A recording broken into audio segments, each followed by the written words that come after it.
right now.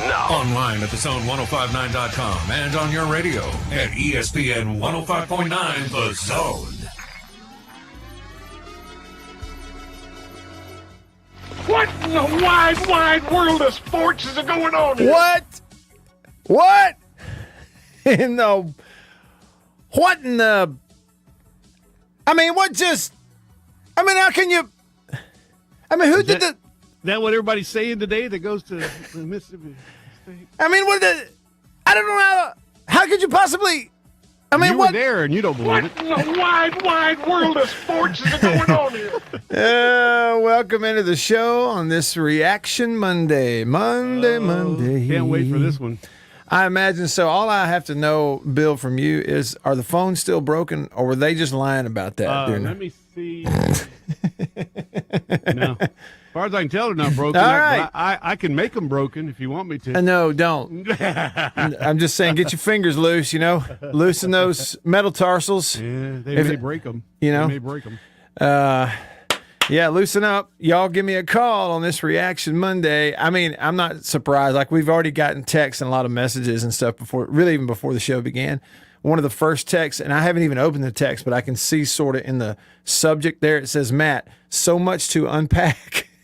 And the worst part is you also got the Saints. Oh, my good. Can you imagine? Oh, boy. Could you imagine being a Saints fan and a State fan this past weekend? All right, look, so I'm at Memphis, right? I'm at the Liberty Bowl. It's dreary. I drove through a driving rain the whole way getting up there. Now, once I got to the stadium, it never rained again. It was just dreary, and the stadium's old and dark and dank and smelly.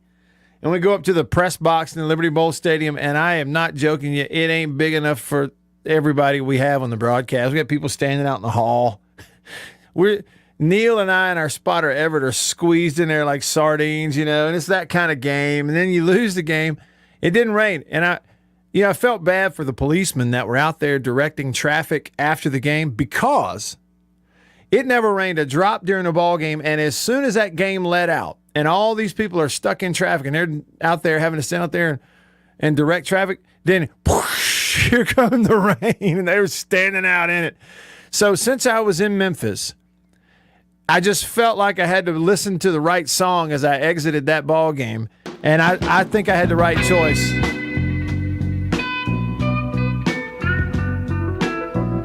And I know we listened to it last week, but I had it on my mind. It was just perfect. So y'all text me on the Country Pleasin' text line. It's 885-ESPN. Country Pleasin' sausage on grocery store shelves throughout the Southeast. I get mine at Walmart. Call me on the Davini phone, Davini Equipment, Madison Ann and Jackson, 995-1059, or comment on the live stream. The thrill is gone. Thanks, BB. The thrill is gone away. Or Mr. King, I should say. Thrill is gone. That's how you felt.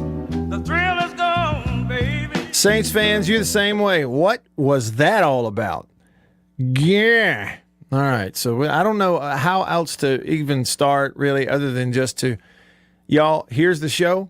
I'm putting it in your lap. You take it and run with it. Here's what we're going to do in this order. I'm coming to the phone line here, the Davini Equipment phone line. Then I'm coming right back to your texts where everything was started just a little bit ago. Grumpy and Denzel and Nick and Woodrow and Bulldog and JB. Everybody in the live stream from Junior to Joy to Will to Sven and Mike and Betty and Steve and Nicholas. And here we go. A sprint for 3 hours. First up, Davini Equipment phone line. Chris hanging on line 1. Thanks for calling, Chris. You've got the floor. Go ahead. Happy bittersweet Monday, Matt. Monday. I got a case of the Mondays. I mean, but you ought to have a case of the Monday blues because State lost, and then what in the world were the Chiefs doing last night? Yeah, well, they couldn't stop the run. And I'll be honest with you, Chris, I was not surprised at all to watch Baltimore run the football at them the way they did, at the Chiefs' defense the way they did, because if you go back and look, Cleveland did it last week. They ran the ball on Kansas City the same way last week. It's just they're Cleveland and figured out a way to lose it, if we're being honest. So let me ask you a question. What exactly did that SEC? I haven't seen it. I heard about it. What exactly did the SEC release say? Okay. Oh, the thing that they sent out. Okay. Yeah. The statement. Well, I don't even have it pulled up. Okay. I'm going to pull it up here though for you because I don't want to paraphrase it. I'll just read it to you. Let's see. Here we go. SEC issues statement over controversial punt return deal. All right. Hang on. Here we go. It said, and I guess they put this out on. Well, I guess they put it out on Saturday night. Okay, here's what it says. 3 paragraphs.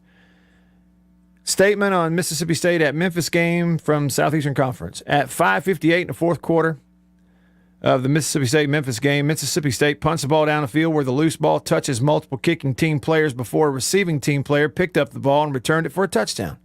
The kickball remained live by rule since it was not possessed by a player, nor did it come to rest inbounds with no player attempting to secure it. But here's the kicker. All right, here's the second paragraph, Chris. It says in the statement, on the play, the back judge gave a signal, stop the clock signal. I gave it a word wrong. On the play, the back judge gave a single stop the clock signal immediately after the receiving team possessed the ball. The inadvertent signal aspect of the play is reviewable, and replay should have stopped the game to review for a potential inadvertent signal. The subsequent review would have placed the ball at the spot where the signal was made. On the same play, 2 Memphis players were wearing number 4, which is a violation and should have resulted in a 5-yard penalty on Memphis. That's the end of the statement. So what I thought it said something about they were going to punish there would be some punishments or fines or something to the okay. No. Well, that's what I heard, but I figured he wasn't right, so I was waiting to ask you because I haven't seen it. And let me just tell you, Chris. Okay, to summarize, it was much ballyhooed, right? Since that happened, and then the statement came out, and John Cohen put out a statement yesterday, so disappointment, but having to move on and all that. Let's look at it this way. So it is a rule, right? And that, you're covering a punt, you're downing a punt. You got to down it, stop it, possess it, hand it to the official. All right. If you just touch it, the rule is the ball isn't dead, it's not down. Whether you or I as a radio guy or some fan in the stand knows that or not doesn't matter. Because every special teams coach, every coaching staff, they know that. They've told their players that. So the fact is it's up to Mississippi State to do that. Okay? It is up to them to do that. Right. However, okay, it's up to the officiating crew to notice you got 2 players on the field wearing the same jersey number for Memphis, number 1. And even on TV, that was pretty clear. And then number 2, it's really clear for the officials that whether you like it or not, whether you're going to get booed or not, if you have a guy who's standing right back there next to the football where the guys have touched it, the reason he threw his hands up and started to blow it and waved stop the clock as in play is over is because the second guy to touch the football from Mississippi State was on one knee on the ground and put his hand on the football, okay, and that was Martin Emerson. That's why the official started doing his hands like this anyway. But when how's that not down in it? Exactly. How is it? Well, it was. And my point is this. Think of it in these terms. It is to the credit of the Memphis player that it was a heads-up play by the Memphis player to know the rules. And the rule being they haven't handed the ball to the official. I may have seen him wave his arms, but I didn't hear a whistle. So I'm picking the football up. And he ran through guys, picked it up, took it the other way for a touchdown. It's an incredible, all-time heads-up play by the Memphis player. You got to give him credit. But if you're a player on either team, frankly, and let's say you're running that direction on the field, on field level, you'll know this, Chris, if your feet are on the ground and you're looking that way towards the ball, the only official you can see is that back judge. He's the only one in your line of sight. And me as a player, if I see an official do this, whether I hear the whistle or not, I'm already starting to pull up and stop because I see him wave his arms. That would throw a hitch in my giddy up, so to speak. And so because of that, Right. it would be one of those where they would have to apologize to Memphis for throwing an inadvertent. However, if they stopped the play right there, I guarantee you Memphis would not have complained because, I mean, not too much because He downed the ball. yeah, because everybody there thought he downed the ball. So, it's one of those weird deals, but it's an example of an officiating crew not handling the situation. And they've got to be able to handle the situation. You pay them too much money for that. So, okay, so I want to say one thing about this. Officiating across the board is awful, period. I've said that a bunch of times. I said it on Christy's show. There's awful. That's all that matters to it. And honestly, they should be fined, and they should either be fired or penalized or something, because what they did basically was stop them. And from what it sounded like on the radio, everybody just quit, They did. and everybody watched him run by. Mm-hmm. Because I didn't watch it on TV. I was listening on the radio, and Neil basically said nobody's even trying because, of course, the rule is, well, how do the state players know that if the ball's not dead or the whistle hadn't been blown? Well, We see the guy doing this. If you run up there and hit him and try to tackle him, you're going to give him a late hit. I Well, wouldn't that's have tried it. it. Now, Chris, you're right. Okay, as a player in that situation, what you don't want to do is hit somebody and get a late hit personal penalty. foul. Right. You don't want to get the personal foul. But I will say, back to the whole downing situation. All right, I'm just being honest. If I were the special teams coach, and the rule is you got to possess the ball, whether it's putting two hands on it, handed to the official, or putting two hands on it, holding on to. That's something, that's the rule. So I, as a special teams coach, I have to know that, and I have to communicate that to my team covering the punt. There's no way around there being either it wasn't coached to those players or those players took a lackadaisical approach at downing the football. There's no way around that because the rule is the rule. You see what I'm saying? And that's one that the staff and the players, they have to own that part of it, certainly. Okay, so let's swap gears real quick. The Cowboys doing everything they need to do to play who they're going to play, the way they need to play them, and win the game. That's two games. They won this one. They should have won the last one. And last but not least, what is that? Who was that guy? You got that clip? They are who we thought they were. Yeah, Dennis Green. Yeah. The Saints are who we thought they were. That was as And ugly.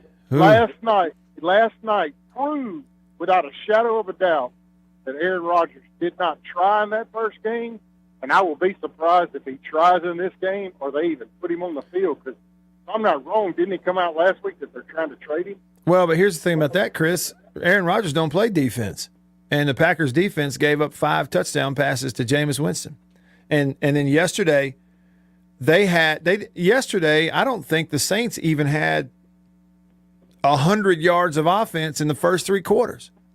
So it wasn't just Rodgers. Dallas didn't play defense last year without their quarterback. Well, that's on a the good field. point. Yeah, I mean, it has an effect. So, I mean, yeah. if they see Aaron Rodgers is not going to play, those multimillionaires will be like, well, if he's not trying, I'm not going to either. Hey, that's right. Him. That's right. There is something to be said for that leadership part of it. Chris, hey, I appreciate the phone Have a call, good man. day. You too. Thank you. Let me hit some text, and then I'm coming back to you on the phone line. As you can imagine, I mean, we have, frankly, a show's worth of texts already. This is fun. All right. Unnamed texter said, Matt, has anybody asked Coach Leach why he didn't question the punt return that was allowed to happen? That's something that we all need to be aware of. Charlie, thanks for you. It's Charlie who texted that. Here's what we all need to be aware of. Every scoring play is reviewed. Okay, that wound up being a scoring play. Every scoring play is reviewed. They are looking at it in a review kind of protocol almost. Goes across the goal line, score, immediately replay officials going, rewind it, watch it, rewind it, and either he signals, hey, let's get into a review or not. Okay, and there's another broken part of it. The thing is, I don't know that you can actually review if the jersey numbers that's something they got to catch on the field. Again, they're humans, they're officials, they make mistakes. But I think you definitely could review this right here. And TV clearly showed that guy run up where State had tried to down the ball and do his arms like this. And it's unfortunate, but if an official does that, it's going to throw some players off, and you just got to put it right there. It'd be Memphis football and have to play offense. Memphis still might have won the game. It's just, you don't know. Grumpy texted and said, Matt, so much to unpack. Grumpy is ready. You and Bill can handle it. Thanks. I really need the encouragement, Grumpy. Denzel said, Matt, answer me this. If what happened to State happens to the SEC cash cow, Alabama, where the ref is blowing his whistle, waving his arms, does it get reviewed and touchdown called back? If the answer is yes, we as a conference have a problem. Denzel, you know the answer to that. It's rhetorical. Your question is rhetorical. We know the answer. You do too. State knows the answer. Ole Miss knows the answer. Auburn, Alabama, Florida, Georgia, the coaches, the ADs, the presidents, the conference commissioner, every fan knows the answer. Ask yourself the question this way. If that were Alabama on the sideline when that happened and not Mississippi State, number one, did two number fours get away with being on the field? No. Number two, does the official get away with doing this, stopping the play? The answer is absolutely not. Does it get reviewed that he did this? Absolutely it does. The answer is yes. Not 9 out of 10 times. No, 10 out of 10. So the message is this. Listen,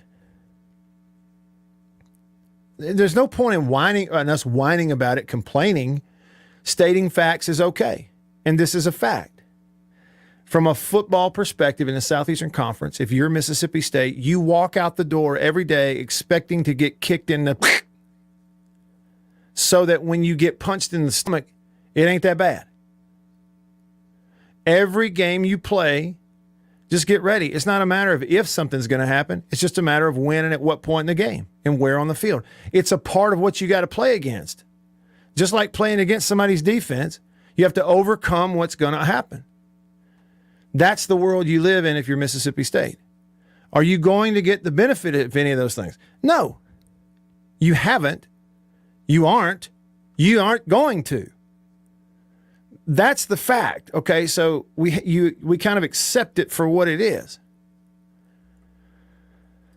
Woodrow. He really appreciated the song from B.B. King. Real quick, Bulldog44 texted and said, officiating is getting progressively worse every season in every sport at every level. How do you miss two guys wearing the same number? The loss to Memphis is bad, like any loss, but Memphis is a good team. Something about this loss won't look as bad in November as it seems now. Well, Bulldog44, let me say about that, okay? Again, bad officiating or a deal, we can't just sit here and chalk it up to that, okay, in the loss, because in my opinion, even with those things happening, State's offense shouldn't have been held to 4 touchdowns against that Memphis defense. State punted the ball one time the entire first half. State dominated the first half. The only points on the board was they gave a fumble and let Memphis run it in the end zone. They had no offense. State dominated the first half, punted one time the whole first half. But get this, they punted 4 times in the second half. Will Rogers never threw consecutive incompletions in the first half. In the second half, he threw consecutive incompletions 4 times. In the first half, he had completion streaks of 5 in a row, 5 in a row, 7 in a row. In the second half, in the third quarter, he never had a completion streak, a big one of 5 or more. But he finished the game 7 of 7 with 2 touchdowns. So it's just like week 1. There was this long period of time in the game where the offense just went away. And even so, you still had a chance to win the game if you don't make egregious errors like a fumble that goes for a TD, like the punt play we've talked about. Okay? Like going for it on 4th and 1 at the goal line when you're up 17-7. You go for it on 4th and 1, you don't get it. You kick the field goal, it's a 20-7 ball game. Feels like it's over. You score right there. It's 24. If you run it in from a yard out, it's 24-7. That's game over.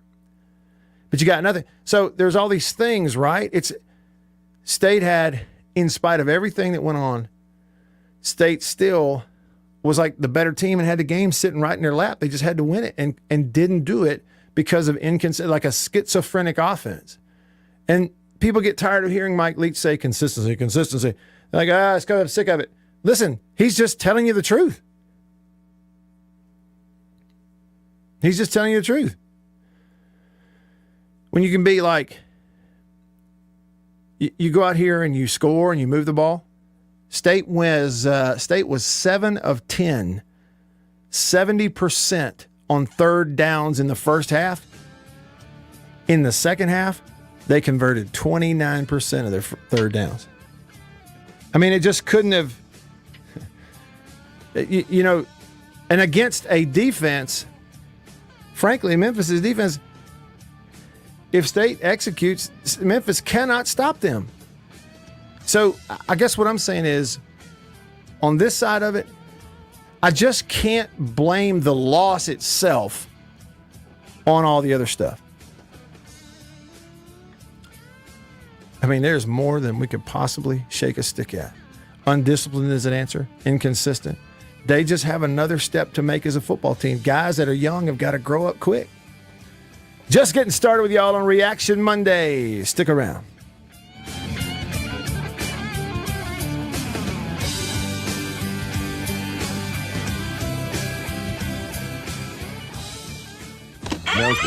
After these messages, we'll be right back. For double enjoyment, reach for Beech Nut Peppermint Gum. It sparkles your smile, your breath, your whole sense of enjoyment. Beech Nut Peppermint in the familiar yellow pack. Jeans do come true. Blue Delta Jeans makes the best fitting, most comfortable jeans in the world.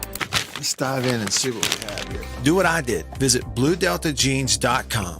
Find your fit. Just for my listeners, enter discount code Matt Wyatt. Just answer the questions. BlueDeltaJeans.com. Answer the questions. Use this code. Use the code. You're going to get a discount. They are the most comfortable jeans I've ever worn.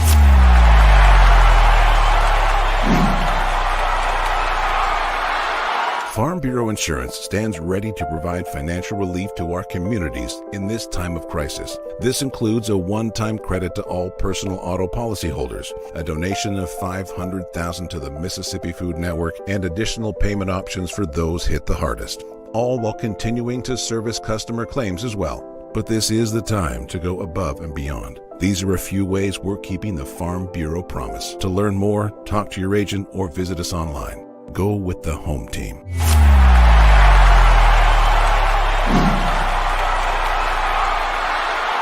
Hey, y'all, let me tell you a little bit about C Spire. New stuff in 2021, including 5G coverage. If you go to their website right now, cspire.com, you're going to see their no bull, which, by the way, I love the Super Bowl ad with the slow motion bull. You're going to see that on the website. But look, they're right. There's been a lot of bull over the years in your wireless bill, depending on if, who you were with. And my experience with C Spire is just like they say, there's no bull. I know what it's going to cost me each month. I know what my coverage is the number one coverage in Mississippi, period, the number one network. And they've got 5G phones that are 5G ready. Now, I have the new iPhone 12 Pro Max, got it at C Spire, went and did curbside at my local C Spire location and did the exchange where I traded in my old one, got the new one, and it's 5G capable. And we've got 5G coverage in parts of Mississippi, and it's just growing by the day. So you really ought to check that out, okay? And in terms of the new phones, you got deals going on those as well. Find those out at cspire.com. C Spire, customer inspired. After these messages, we'll be right back. Every farmer understands their farm can't thrive without some good partners like sun, soil, and rain. And farmers in North Mississippi also rely on another important partner, Mississippi Land Bank, because land and farm financing are Mississippi Land Bank's primary focus. We've grown alongside these farmers' crops for more than 100 years. We understand what a farmer needs, and we know the lay of the land in North Mississippi, and that's where I stand. A lot of people in the equipment world, things kind of go in trends, I guess, if you want to say it. So kind of the first big thing that we look at when we start evaluating our business is going to be our turf equipment. That's kind of the first big push, because once everything, the water dries up and the grass starts growing, this is what everybody's looking to get. We carry the new Wright stand-up mower. Doesn't look like much, but this thing is, and it costs just as much as zero turn. Not a cheap unit at all. I mean, if you go out there and look at that zero turn, this thing right here, I mean, it's got all your components from your big pumps to your commercial engine to your large steel deck. And these guys were the first ones to make the standard mower. Better buy Bird's Eye. Better buy Bird's Eye. Yes, always look for this Bird's Eye Bird, your guarantee of top quality frozen food. And your big Bird's Eye buy this week is Bird's Eye Orange Juice. Easy, you can serve it in a minute. Thrifty, it will save you money. Or little talk right here on the Matt Wyatt Show.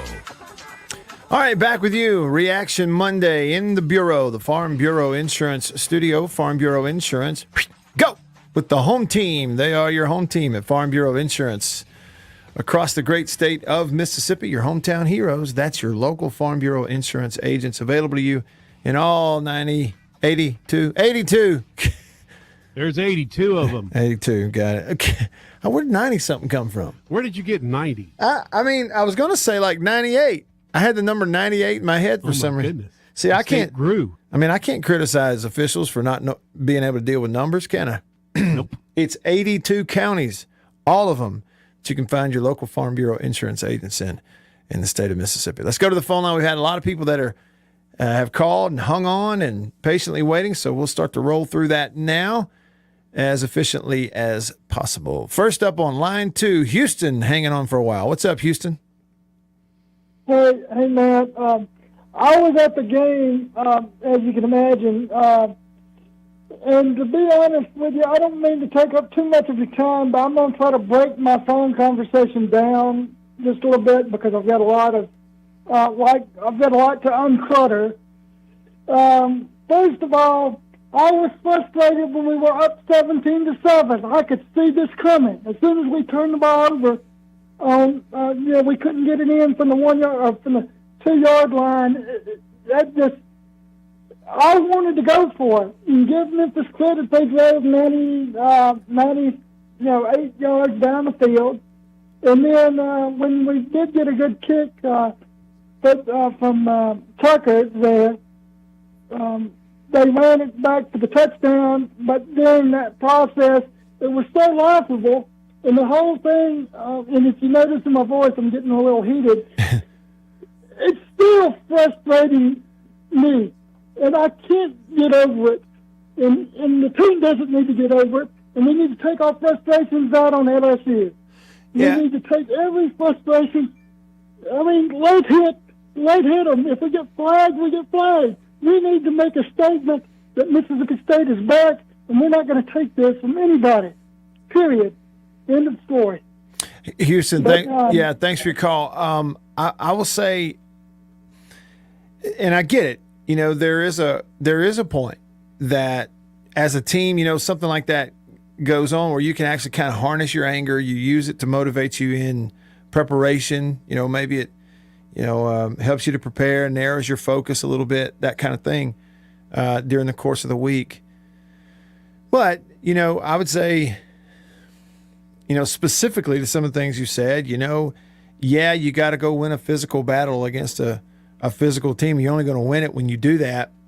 But any sort of penalty stuff, that's one of the things they have to avoid, unfortunately, which is a real fine line that you walk. I think the only way that you play smart and aggressive, but you harness it. You can't fly around, hit late, because the last thing this state team needs is more penalties. They've had plenty of those to begin with.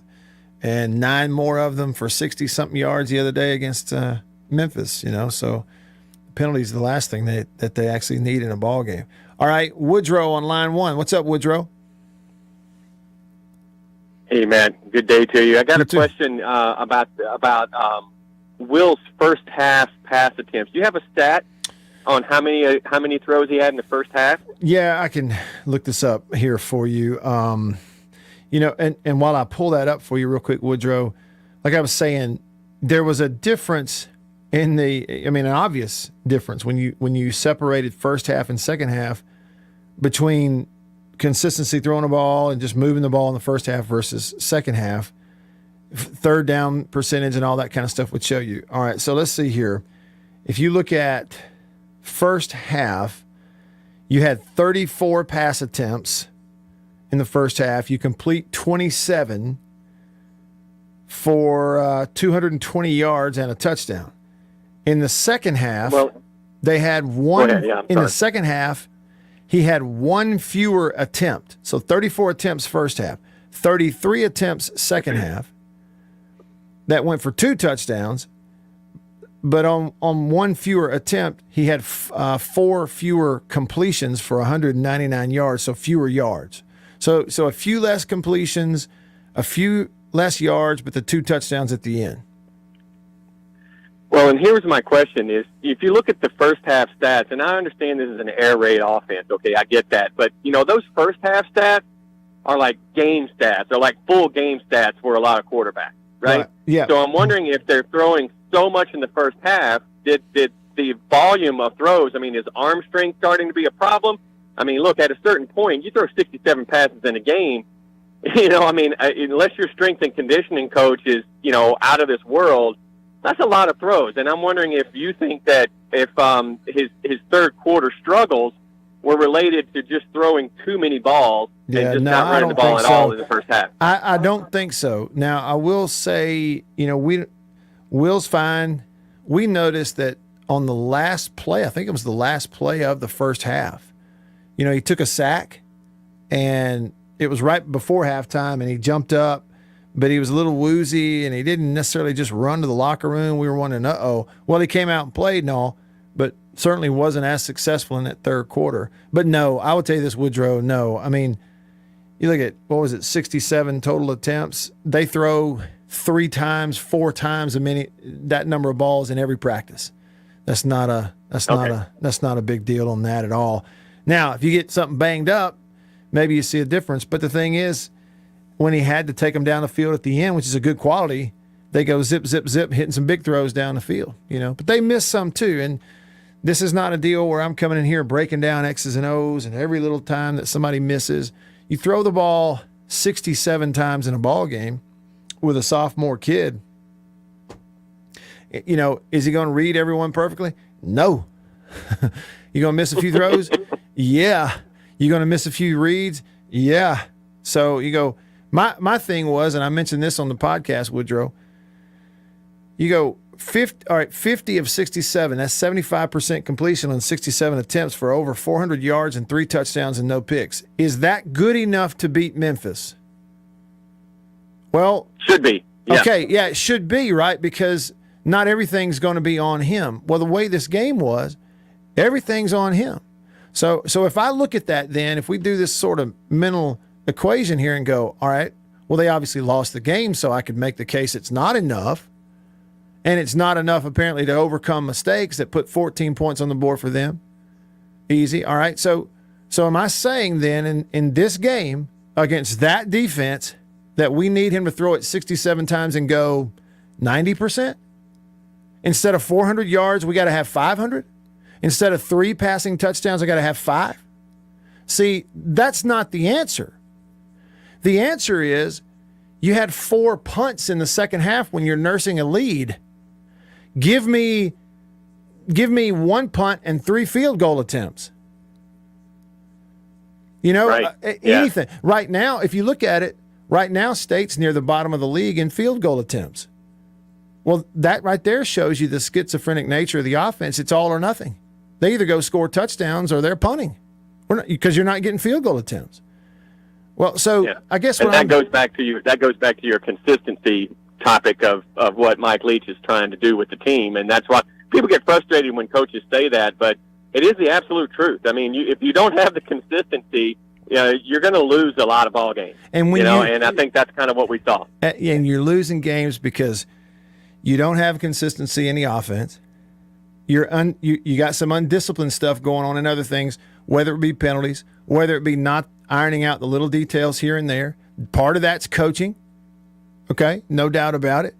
So right now, It's just not a perfectly well-rounded operation. You're fighting through not having experience at all this different stuff and trying to go win, which leads to the up and down nature of this. And when you start looking, who are some of the look at Matt Corral at Ole Miss, for instance. Was he 23 years old? And he's so much of a different player now. He, in my opinion, Matt Corral at Ole Miss ought to be your Heisman favorite right now. Show me one guy who's doing more for his offense than him. He's 23 years old. He's the oldest guy on the field. He's twice, 3 times the player he was as a freshman and sophomore. Not to mention now he's playing for one of the best quarterbacks coaches in the country. With all that experience, he has such command of what they're doing, right? So there's almost no inconsistency in their offense because that quarterback won't let it. There are times when Matt Corral is snapping the ball, he's not reading things out here after he snaps it. He knows what's about to happen before he snaps it. And a lot of times young players, we're snapping the ball and then trying to figure it out. And it's a totally different ball game for the young guys. Matt, thanks, buddy. I appreciate it. You and Bill have a great day. You too. Thanks for calling. Let's see. I hate to do it, Bill, but I think everybody else might ought to hold on because if we start another call, the music's going to pop us here. Yeah, it's going to get you. I think they'll hold. Okay, so if they'll hang on. They're listening to you right now. Ask them to hold. Yeah, if you Robert, Judy, you guys hang on. Please hold. Please hold. Because, if we jump into a call right now, it's going to knock us out in just a second when the music starts. I do have time here before that. We'll hit a text or two. Jay texted the show, and he said, how could Leach not know that the ball was signaled down? That's from Jay. Yeah, I don't know. I mean, it just depends on where your eyes are. It's something that you don't really...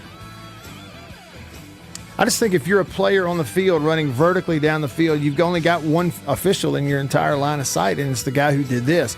But if you're on the sideline, you're looking at the whole field sometimes. It's just a different deal. And there was no whistle. That's the other thing. And the whistle, you always hear, you learn this the first day you play in junior high. Play till you hear a whistle, right? There's a reason they said that. All right, more of your reaction on this Reaction Monday. Coming up, I'm Matt in the Farm Bureau studio. Farm Bureau Insurance. Go with the home team.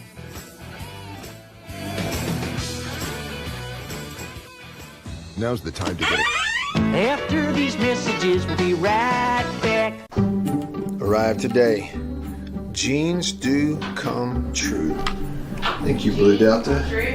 Yeah, jeans do come true. That's what the bag says. Blue Delta Jeans makes the best fitting, most comfortable jeans in the world because they are uniquely made for you and only you. Raw denim jeans, custom fit, hand tailored in Tupelo, Mississippi, my hometown.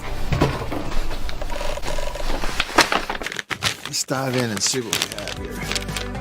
Do what I did. Visit BlueDeltaJeans.com. Find your fit, design a jean, and before you know it, you'll be addicted. Just for my listeners, enter discount code Matt Wyatt, all lowercase. Again, that's if you listen to me, you can use discount code Matt Wyatt, all lowercase, and at checkout, you're going to get a 10% discount off your order. So I just went online, ordered them, BlueDeltaJeans.com a couple weeks ago. Went in, I didn't go get measured. I just entered, what I knew about myself. I just answered the questions. And here they are at my doorstep a couple weeks later. Nice. Yeah, Blue Delta.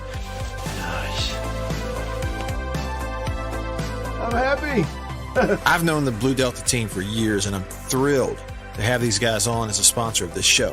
Blue Delta's virtual tailor is a fun and easy way to get yourself into the best fitting pair of jeans you're ever going to own. Bet you never thought you'd get a butt shot out of me, huh? How about that? Just answer the questions and they fit absolutely perfectly. They couldn't fit better. So just go online, BlueDeltaJeans.com, answer the questions. It's amazing how they do it. They will fit perfectly. You're not going to find better material and better feeling pants, period, anywhere. BlueDeltaJeans.com. Use this code.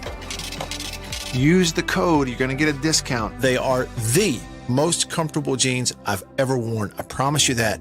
And I know that you are going to love them too. Make sure you use the code. And remember, jeans do come true. After these messages, we'll be right back. Let me tell you about an ice cream can't be beat. The very best tasting you can eat. It's Meadow, Meadow, Meadow, Meadow Smooth Freeze Meadow Gold. Go to your ice cream man today, and here's the word that you should say. Oh, give me Meadow, Meadow, Meadow Smooth Freeze Meadow Gold. And remember, folks, Meadow Gold Is mighty good. For double enjoyment, reach for Beech Nut Peppermint Gum. It sparkles your smile, your breath, your whole sense of enjoyment. Beech Nut Peppermint in the familiar yellow pack. 6 o'clock, dinner time. Thank goodness for Jello instant pudding. Yeah. Guy who's not bald. He's just taller than his hair is. Nice hair! It's the Matt Wyatt Show on 105.9 The Zone and worldwide. Online at thezone1059.com. Back with you. As you can tell, there's just more stuff and more feedback early on here in the show that I could possibly shake a stick at, doing the best I can to hold the rope and get you in. Kenneth commented on YouTube. He said the lack of energy and enthusiasm should be a big concern. You know, that's something that actually Mike Leach is fighting. He even took the benches, some of the benches that were back there for players to sit on, he took them out, made them take them out, and only have chairs so they can put them out there when they want them to sit down. Otherwise, they have to stand up. Now, how about that? Leslie said on Facebook, bottom line and consistency got to be insisted on by the coaching staff. As far as bad calls, this was egregious enough to make the whole sport look questionable. And it was a bad weekend for SEC officiating. You look at the SEC crew up for the Auburn-Penn State game, shorted them one down? You know, made them punt on third down instead of fourth down. It was kind of bad weekend for officials. Daniel said on Facebook that pass completion percentages are worthless when majority are the check down to the running back, which is usually about a yard beside him. Yeah, that's Daniel's opinion on Facebook. That's how people are feeling about it. Stats might not back that up precisely, but there are a lot of check downs for sure, and have been. And you even heard after the game, it sounded like Mike Leach would prefer fewer of those. All right, let's go over to the Davini Equipment phone line. Robert, patiently waiting on line 3. Thanks for calling, Robert. What's up? Hey, man. Hey. Hey, looking at this poll, these latest AP polls, it's starting to make you wonder why bother with them if you're not going to evaluate the games and just, what's the point of putting out a poll then? You hear Oklahoma name and you automatically think they're a top 14? Yeah, I'll What's tell you, Oklahoma done to be a top 14? I'm going to be totally honest with you, Robert. I haven't even looked at it, and I don't know that I even looked at it in the preseason either. And folks who, listen to this show each day, I haven't covered the polls. I hadn't talked about them. I'm kind of, I'll put it this way. There's never been a time in our history as sports fans when something like the AP poll was more useless than it is right now. Because we have a 14 playoff, it's going to go to 12 in about 2025, regardless of what you hear. We're at 4 now. And, Alabama is at the top. Maybe Oregon's in it, maybe not. Before it's over, it'd be a Clemson or somebody, in there with them. A Georgia is certainly, but Alabama and Georgia kind of at the top. And so outside of that, I have not seen a reason that I need to even give the AP poll any of my time or attention. I'm just being honest with you. Yeah, they do have a factor on even the playoff committees. And they shouldn't. To a degree. See, that you're right. You're exactly right. But I feel like they shouldn't play a role on those committees. Yeah, especially if you're not going to put much more thought in it. I mean, I do like my polls because, I do like the number so-and-so against number so-and-so. This early in the season would be really kind of boring if you didn't see number so-and-so against number so-and-so. Because Auburn and Penn State, that should have been a big enough game in and of itself. But when you say number 6 Auburn versus number for whatever Penn State, all right, now all of a sudden that game I pay more attention to it. Yeah. But if you're not gonna put much more thought in it than this with AP, then maybe we need to get somebody else to give us a poll. So Oklahoma is definitely not one of the 4 best teams. You're totally right about Matt Corral. He could very well be the Heisman front runner right now. The guy's playing the best at the quarterback position of any quarterback in the country right now. Mm-hmm. And I'm definitely afraid of Ole Miss as an Alabama fan. Okay, here's an Alabama fan complaining about our team. I know that's a lot like Bill Gates complaining about the price of chicken to a lot of people. That's a good point. But I'm going to complain. I'm sorry. Our defense is just looking just like it did in previous years under Pete Golding. It's good, but it has to be good enough now. It's just not. We just can't be good. It's good enough, and good enough is relative to your offense. I absolutely, it is relative to the offense. That's the point. And Robert, I'm just agreeing with you, okay? And I only watched the Alabama-Florida game in spurts, and every now and then during a commercial or something the other day, I'm in the booth, I'd pull it up, and of course I'm watching the course of the game, the scores. But even in the plays and replay stuff that I've seen, here's what I think. If I were an Alabama fan, I'd be nervous also about this year because that defense paired with a brand new, spanking new quarterback who so far has looked great. But you know this, during the course of the year, somebody's going to throw something at you defensively in the SEC that's going to confuse him. And they're going to do some things. And then what? Because if you got a defense that can't stop an RPO or can't stop a zone read stuff with a mobile quarterback, there's going to be some teams that are going to score. Maybe the Alabama doesn't lose, but I'm saying a team like Ole Miss, who can absolutely score on anybody they play, and I know this hurts, but by the time you play Auburn, don't be surprised if that's one you need to worry about too. And then I guess, but the defense doesn't have to go and figure it out. Well, that's right. And then, if you get in the conference championship game, you're going to be playing Georgia most likely. And, we'll see. But Georgia's got a sure enough defense.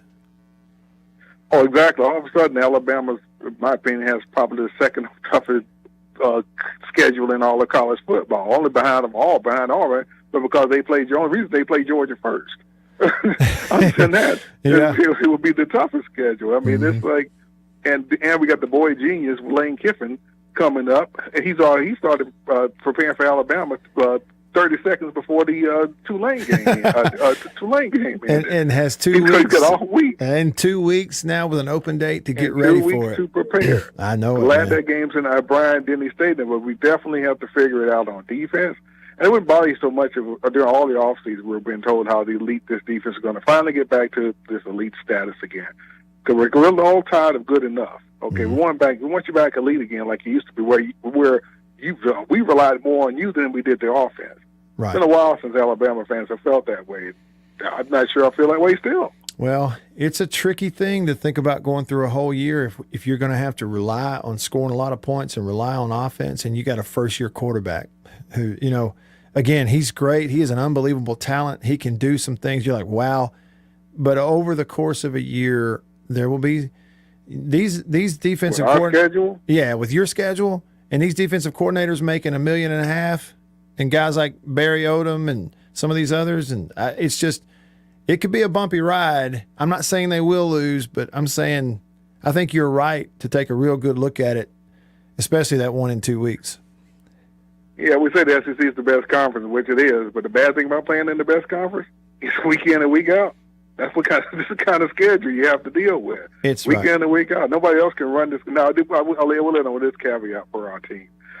Someone brought up a great point. How many teams could have beaten Florida yesterday with Florida playing as determined to win as they were in that game? Yeah. It's in Florida Stadium. Mm-hmm. Very few. Very few. There ain't no doubt about it. No question. All right, buddy. Yep. Thank you, buddy. Appreciate the call. All right. Judy is hanging on line too and has been for a while. Judy, I appreciate you being patient. What's up? It's not a problem to hold for you. Well, thank you. Happy Monday. Happy Monday. I have asked before and don't know that anybody has an answer. I'm just ready for state to play a full 4 quarters, not a first and third, not a second and fourth, not a second and third, but a first quarter, second quarter, third quarter, and fourth quarter. Is that the consistency you're talking about? I think it is, yes. You know, and there's other little things too, whether it be penalties. You know, you had 9 more penalties in that game, and you know, these little hiccups here and there. But I think, yes, Judy, I think that's what you're talking about, is a game where across 4 quarters, somebody on the defensive side doesn't have a good 15 minutes of the game where they are out adjusting you. Does that make any sense? It does to me. I wonder if it does to them. Yeah. Well, and that's the key. Doesn't matter if we figure it out, does it, Judy? They won't let us play. Not at all, because I'm not out there on the field. Well, and it's certainly hard. Yeah, but, you know, I think that's what we have going on, you know. But even more so than, you know, one team making a defensive adjustment, it's just a grit and an experience and a mental toughness and a focus thing to be able to go and put it together for a solid 4 quarters. And hey, fact is, they're just not there yet. They're just not there yet. And that's all there is to it. As long as they keep working on it. That's it. Keep on. And I'm still a Bulldog fan. Hail State. Hail State to you, Judy. Thanks for the call, and I appreciate you being patient very, very much. Let's see here. Where are we? If I'm telling you, I could spend the next 2 hours just going over some of the comments that have come through on the live stream and others. I like this one from Bernie on Facebook, who said, in the words of Tanner Allen, flush it. Tanner Allen sells T-shirts and stuff. He needs to sell T-shirts that say flush it on there, doesn't he? I get it. Will on YouTube said, I'm just saying that every team gets favorable calls and every team except Alabama gets some bad ones. And there's, I think that we talk about consistency. The inconsistency in a lot of the officiating is a big, you know, problem, sticking point. Sam said on Facebook, and then I'm headed back over to the text line, the Country Pleasing text. Sam said, Matt, a lot of folks are saying Rodgers is too conservative or afraid to throw an interception, and that is why he hardly ever throws it long. Is that coaching telling him to dump it short, or do they encourage him to not throw it long? What do you see as a former quarterback? It's really a lot more complicated than, certainly, and you know, as, hey, I'd like to throw it long right here, so I'm going to throw it long. Or, hey, Will, throw it short, and he throws it short. All of that stuff's a lot more complicated. You're reading defenses, and you're kind of reacting to where they aren't. So it's all a risk-reward thing for defenses. And they are all saying, we don't want to risk the long throw. We will reward you with the underneath throw if you'll take it. And State's taking it a lot. It's still not to the extent some people make it out to be, but they do have to do a better job of figuring out when to take their shots and how to take them. That's hour one. Plenty more Country Pleasing text line coming up. Stick around.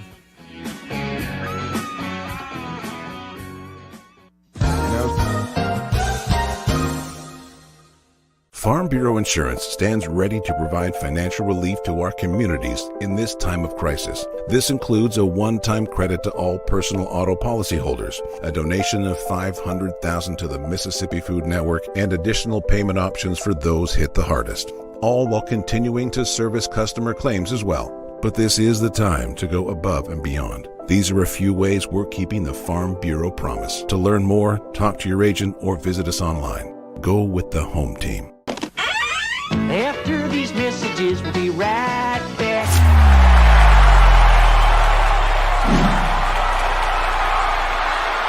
We are about to have a fire and cook some sausage. A Country Pleasing sausage is outstanding whether you cook it over a fire or in the house. Cook some of this right here. It's green onion flavor. You see that? But this right here is my favorite, the maple flavor. And this is great for breakfast. It's awesome cooking it in the house because it makes the whole house smell good. Oh yeah. Let's eat country pleasing sausage, the best, hands down. If you go to countrypleasing.com, you can actually order this and deliver it to your house. Country pleasing sausage, hands down, the best. Trust me. Davini Equipment, Spring Ridge Road in Jackson, Highway 51 in Madison. Hey y'all, let me tell you a little bit about C Spire. New stuff in 2021, including 5G coverage. If you go to their website right now, cspire.com, you're going to see their no bull, which, by the way, I love the Super Bowl ad with the slow motion bull. You're going to see that on the website. But look, they're right. There's been a lot of bull over the years in your wireless bill, depending on if, who you were with. And my experience with C Spire is just like they say, there's no bull. I know what it's going to cost me each month. I know what my coverage is the number one coverage in Mississippi, period, the number one network. And they've got 5G phones that are 5G ready. Now, I have the new iPhone 12 Pro Max, got it at C Spire, went and did curbside at my local C Spire location and did the exchange where I traded in my old one, got the new one, and it's 5G capable. And we've got 5G coverage in parts of Mississippi, and it's just growing by the day. So you really ought to check that out, okay? And in terms of the new phones, you got deals going on those as well. Find those out at cspire.com. C Spire, customer inspired. After these messages, we'll be right back. Jeans do come true. Blue Delta Jeans makes the best fitting, most comfortable jeans in the world because they are uniquely made for you and only you. Let's dive in and see what we have here. Do what I did. Visit BlueDeltaJeans.com. Find your fit, design a jean, and before you know it, you'll be addicted. Just for my listeners, enter discount code Matt Wyatt, all lowercase, BlueDeltaJeans.com. I just entered, what I knew about myself. I just answered the questions, and here they are. Nice. Yeah, Blue Delta. Just answered the questions, and they fit absolutely perfectly. They couldn't fit better. So just go online, BlueDeltaJeans.com, answer the questions, use this code. Use the code, you're going to get a discount. They are the most comfortable jeans I've ever worn, and I know that you are going to love them too.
A melatonin-free sleep aid made with a botanical blend that contains clinically studied and effective valerian root, hops, and passion flower, shown to help promote better restorative sleep.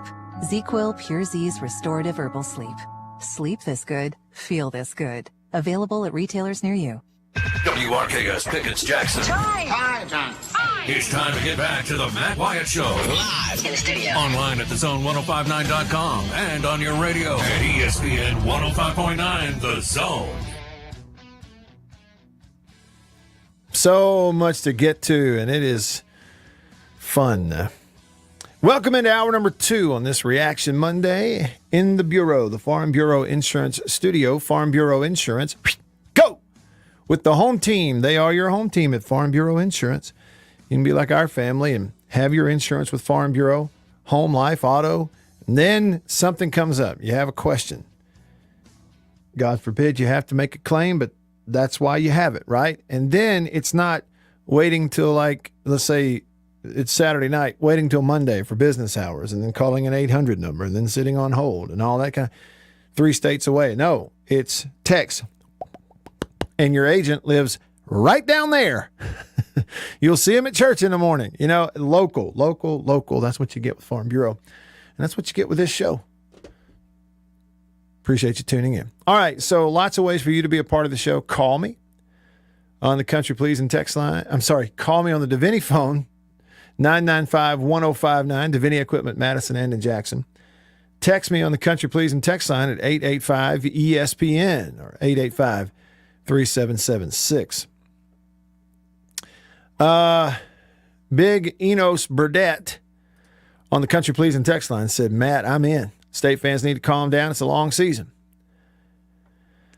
Resdog says, Matt, is the problem with the offense Leach's scheme or quarterback not making quicker decisions?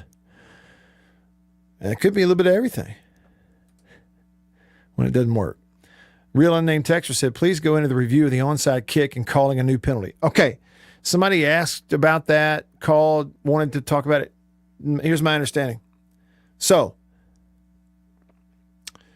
you are allowed on an onside kick when it is reviewed or to go in and review to see if there were blocks that are technically illegal. So on the inside of an onside kick, if those blocks are happening, I think it is before, or inside of 10 yards, they can review that. Well, that's what happened. Got reviewed because they were reviewing to see the recovery, because they called it incorrectly on the field. No, I mean, and we're sitting, look, the box we're in to get to it at Liberty Bowl Stadium is up on that one high side over there, and you hit the number 4. Okay, so there's 3 levels below us before you even get to the stands of people in the top row. That's how high up we are. And from where we are, we can see. Hold on a minute, that ball went 10 yards? It absolutely went 10 yards. It went past, we could see up there during a live play. It went past 10 yards. It gets recovered and he gets knocked back past the line of scrimmage. But then the guy goes, nope, didn't go 10. We're like, it did. Then guess what? They show the replay. We didn't have TVs or anything in this old 1965 broadcast booth in the Liberty Bowl Stadium. We didn't have TVs or monitors or anything. But, I think they then showed it on the video board in there, and we were like, sure enough, yeah, look, see, the ball went past the line, and he recovers it. So in the process of reviewing that, they do have the wherewithal to say the blocks happened before they were supposed to. Does that make sense? So that's part of the rule. Just sort of one of those is what it is things. Let me go a few more texts here, and then I'm coming to the phone line. We're going fast. Rob in Grenada said, hey, Matt, everyone has been talking about the punt, but I haven't heard anything about the review of the onside kick. We just covered it. QB1 said, as frustrating as the officiating was, and it was very frustrating, Mississippi State lost that game, not the refs. QB1, I agree with you. I think even in spite of the things that happened, State had plenty of opportunities to win the game. Again, you're up 17-7. You've just got an interception to start the third quarter. You're sitting there on the goal line, about to go in. You got to score. You got to score. And if you don't score it, you're sitting there on 4th down. You make a decision. Looking back, you kick, take the 3 points. Maybe it's the difference in the game. But the thing about it is, at that point, as much credit as we are giving the defense, at that point, that Memphis offense had done all game long. And still you look back statistically at the ball game, Memphis's offense did squat They managed 2 touchdowns offensively. You go, yeah, but outside of this, they only had 7. They had 17. Yeah, I know. But the field goal allowed after the onside kicks, you can't blame the defense for that because you got a penalty. It backed you up for the second onside kick. So they didn't even have to get a first down to kick a field goal. That's not on the defense. You put them out there in that situation. The defense allowed 2 touchdowns. Okay, but in that situation, you went for it on 4th and 1 at the goal line because what? Memphis's offense could not do against State the entire game. Took over at the 1. 99 yards, touchdown. You had every opportunity to win the ball game. You have to look at it that way. And look, QB1, I agree with you. I agree with your text. I sure do. Zeke said, Matt, there was also an illegal participation on the punt return. Yeah, there's some consternation about that. If they had too many men on the field. I think State's people went back, looked at the film, and said, no, they had 11. The question was any of those people on Memphis' sideline at any point come out on the field? I believe they did. I don't think TV showed it. I was kind of watching it during the course of the play, and during the course of the play, I remember looking down going, man, they got a bunch of people running off their sideline, but apparently they got off and didn't get called. And that was just my take on it. All right, here we go to the phones. The Davini Equipment phone line. Now, Bill, so we have Colonel Mustard who's been hanging on the longest. Is that right? Yeah, I think he's in the den with a candlestick. Or is it the dining room with a candlestick? With the wrench. What was some of the other things? The rope? Didn't he have a rope and a gun? Colonel Mustard is hanging on. What's up, Colonel? How are we doing, Matt? Y'all doing okay? Can y'all hear me? Got you loud and clear. What's up? Good deal. Sometimes my phone sucks and Jake gets on to me. It's okay. It's a little muffled, but I can hear you for sure. Good deal. So I'm concerned for State fans. Is the consensus that they're worried about Leach and his scheme? Oh, I wouldn't say, consensus. There's some people who bring that up, but I don't think that would be the consensus, to be honest with you. Because, people should really just kind of pump the brakes on this whole win now thing. Mm-hmm.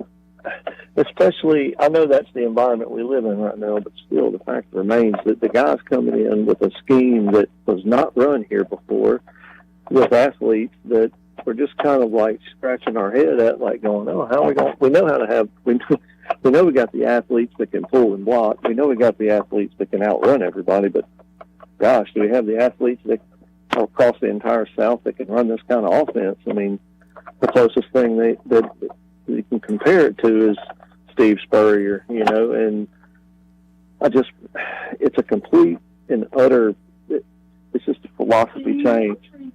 Got it. It's a complete philosophy change, so I just feel like that, maybe, and look, you can tell by my name, I'm a Southern Miss guy, and God knows I should be telling anybody about offense, but when you put up three big ones, in a weekend, that's the same thing down there, Mm-hmm. I mean, nobody's calling for Coach Hall's head. I mean, everybody knows he's a good coach. Everybody knows Coach Leach is a good coach. It's going to take time to completely insert. This is a complete culture and complete philosophy overhaul. Yeah. It's going to be painful. That's right. I just, I'm with you. Pump the brakes. Y'all have a good week. Yeah, appreciate it. And Colonel Mustard, I think that's the thing too. Is it's probably just not your year yet. You know what I mean? You go total philosophy change. It's your first time you get to go through off season with it and everything, and there are some improvements on it. But it's just probably not your year. Nobody would ever admit that if you're in the uniform or on the staff or involved with it. But in the grand scheme, probably just ain't your deal. And I think what adds to the angst for State fans is the rivalry part of it. Is, this may be Ole Miss's year. They have such a great offense. Defensively, they're kind of matching right now. They've given up some points, but like the other night, you look at Ole Miss, they go for 700 yards of offense. They cannot. Tulane had no chance of stopping Corral. If Ole Miss had wanted to score 100 points, they could have. And you go, well, the defense gave up 21 to Tulane. Yeah, well, Tulane's pretty competitive now. They're not bad, But the Ole Miss defense was good especially when they needed to be early, and they gave up 1 third down conversion the whole night. So the fact that Ole Miss has a good team right now with an experienced quarterback and a very veteran offensive line, and they are so hard to defend, and Matt Corral has such – again, I don't know that there's another quarterback in all of college football that has more command of his entire offensive operation than Matt Corral does right now for Ole Miss. Well, this may be their year. And so for State fans, I think that also kind of adds to the angst a little bit. But you just have to look at it and sometimes go, well, this ain't the year. This is a learning year, and enjoy the ride as much as you can. Maybe you lost to somebody you're not supposed to. Maybe you up and beat somebody you're not supposed to before it's over with, and it evens out, and you just keep building. Man, look at the phones. Let me do a text or two. David in Madison texted the show, and he says, has the SEC office even thought about how much money that could have cost them if that was the win that would have put State in a bowl game? That's from David in Madison. Yeah, well, maybe so. But the thing about it is, David, I mean, the SEC as a whole is just so rolling in it to begin with that even though you have a great point, I'm not sure it really matters. And that's my thing is like, you can't expect someone to control something that is incontrollable. and anything that is as inconsistent as SEC officiating is, well, guess what? It's totally uncontrollable. Uncontrollable? I said incontrollable. Should I say uncontrollable? And then Bass Dog, I'm going to read his text. He said, as bad as the officials were, State should have never let it be that close. The offense disappeared. Can't have that happen. Any thoughts on why it's so inconsistent on that side of the ball? Bass Dog, without being super specific, I think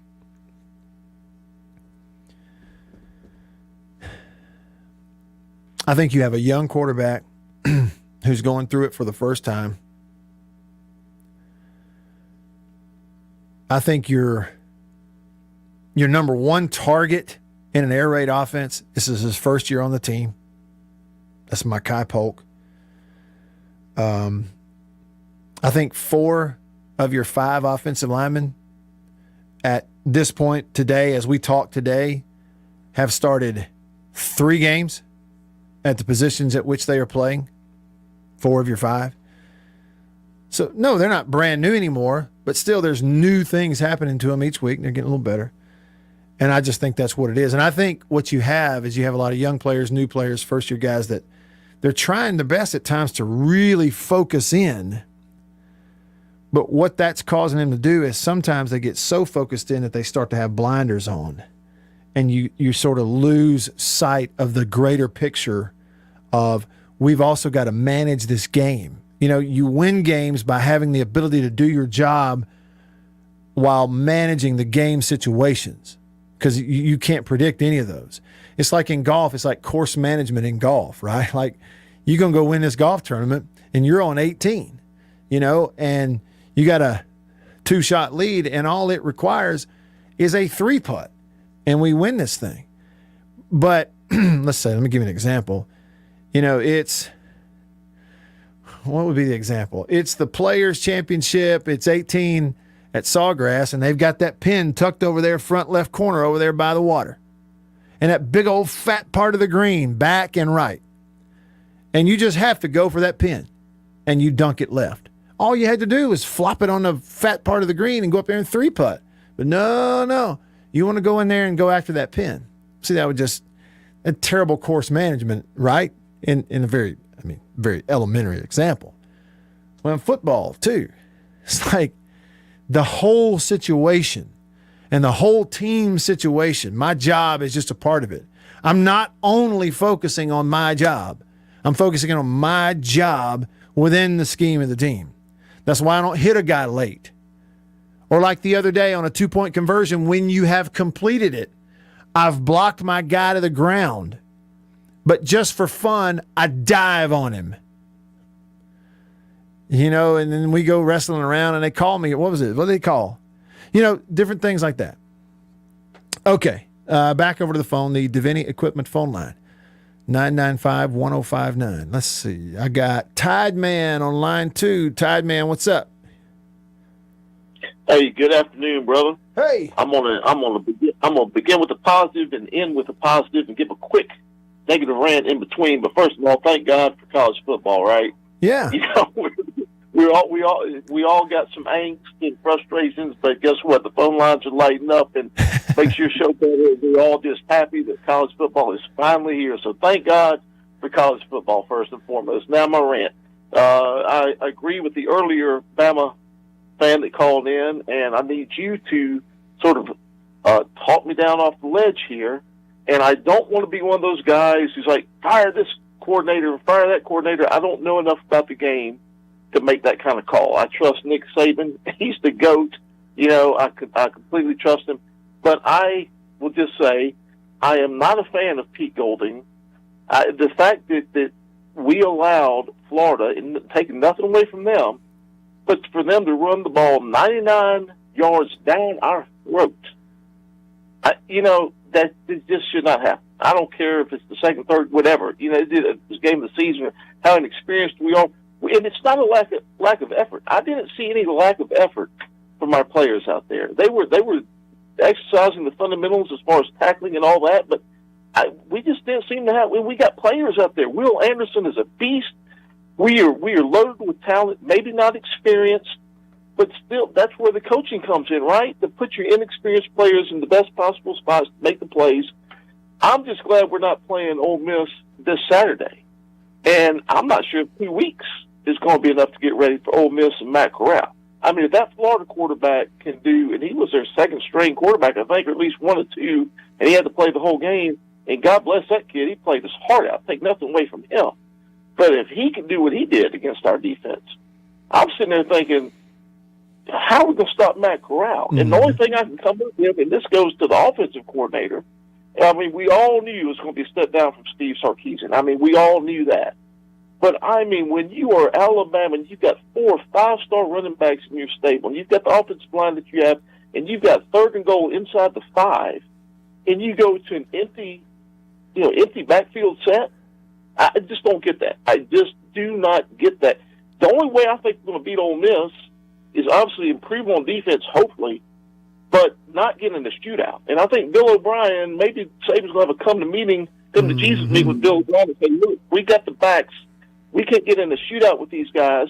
Let's use our running game. Let's use our offensive line. Let's control the clock. I mean, when you look at what Georgia Tech did with Clemson, they kept them, was that a 14-8 game or something? Yeah. Well, I mean, we ain't gonna hold Ole Miss to 14 points. I guarantee you that.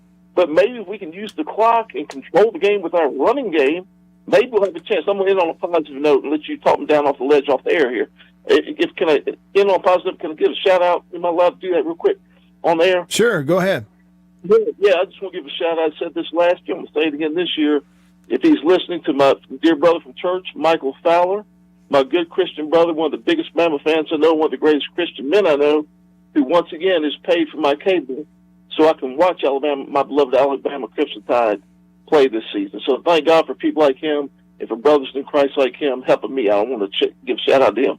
Roll Tide, thanks for taking my call, and I'll hang up and listen. Yeah, I appreciate the call there, Tide Man. Yeah, and a hats off to Michael, helping his brother out where he can watch a little football on TV this year. So, attaboy. Attaboy. What does it say?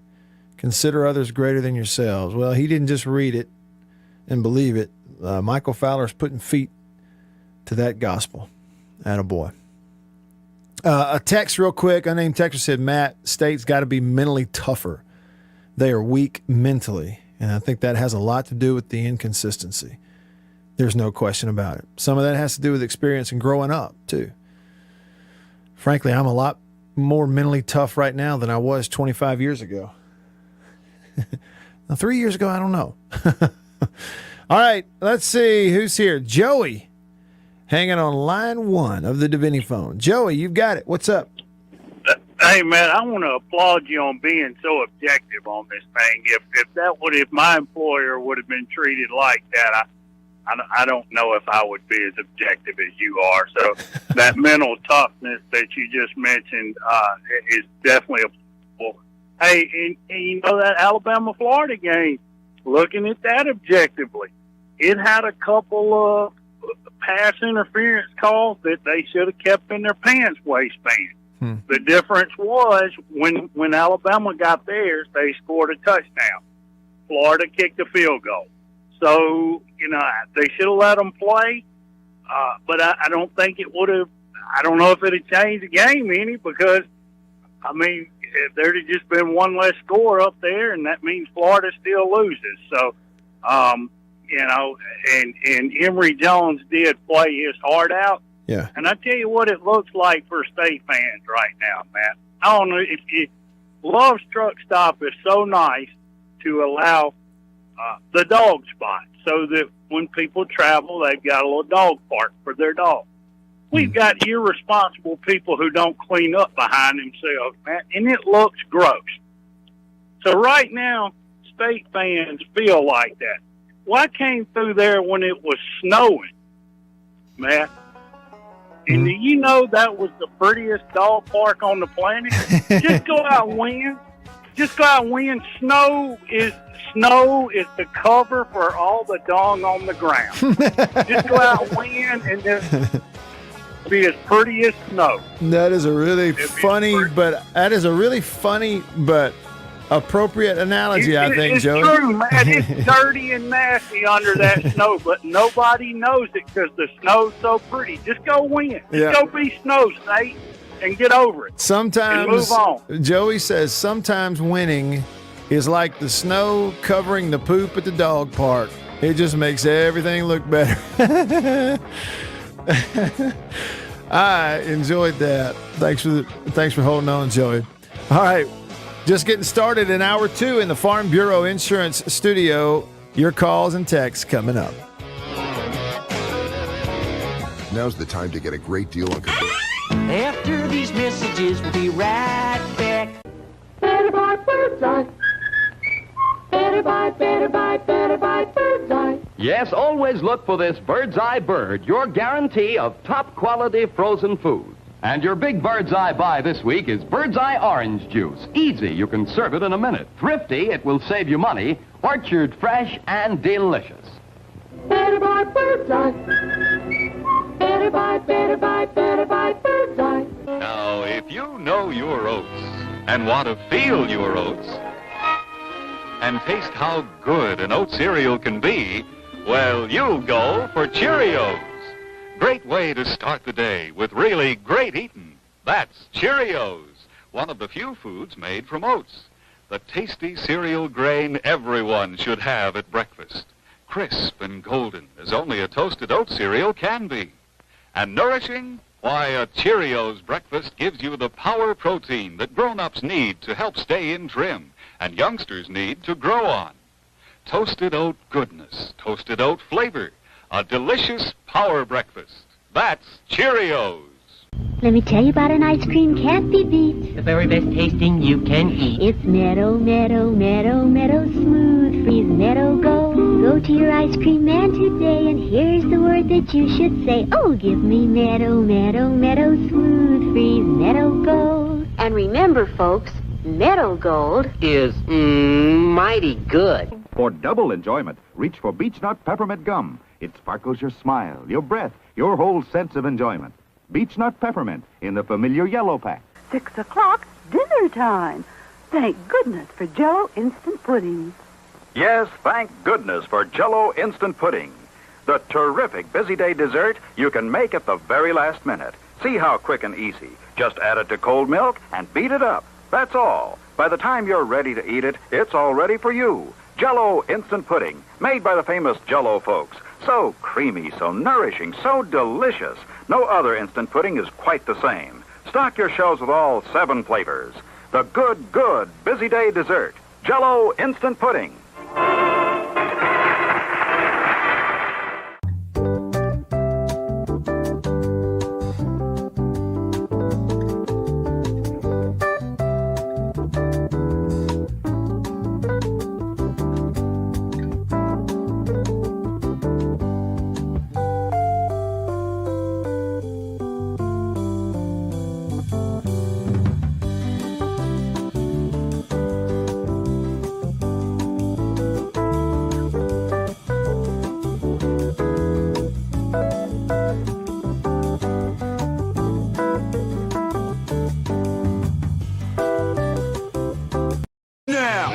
at the Matt Wyatt Show on 105.9 The Zone and online at thezone1059.com.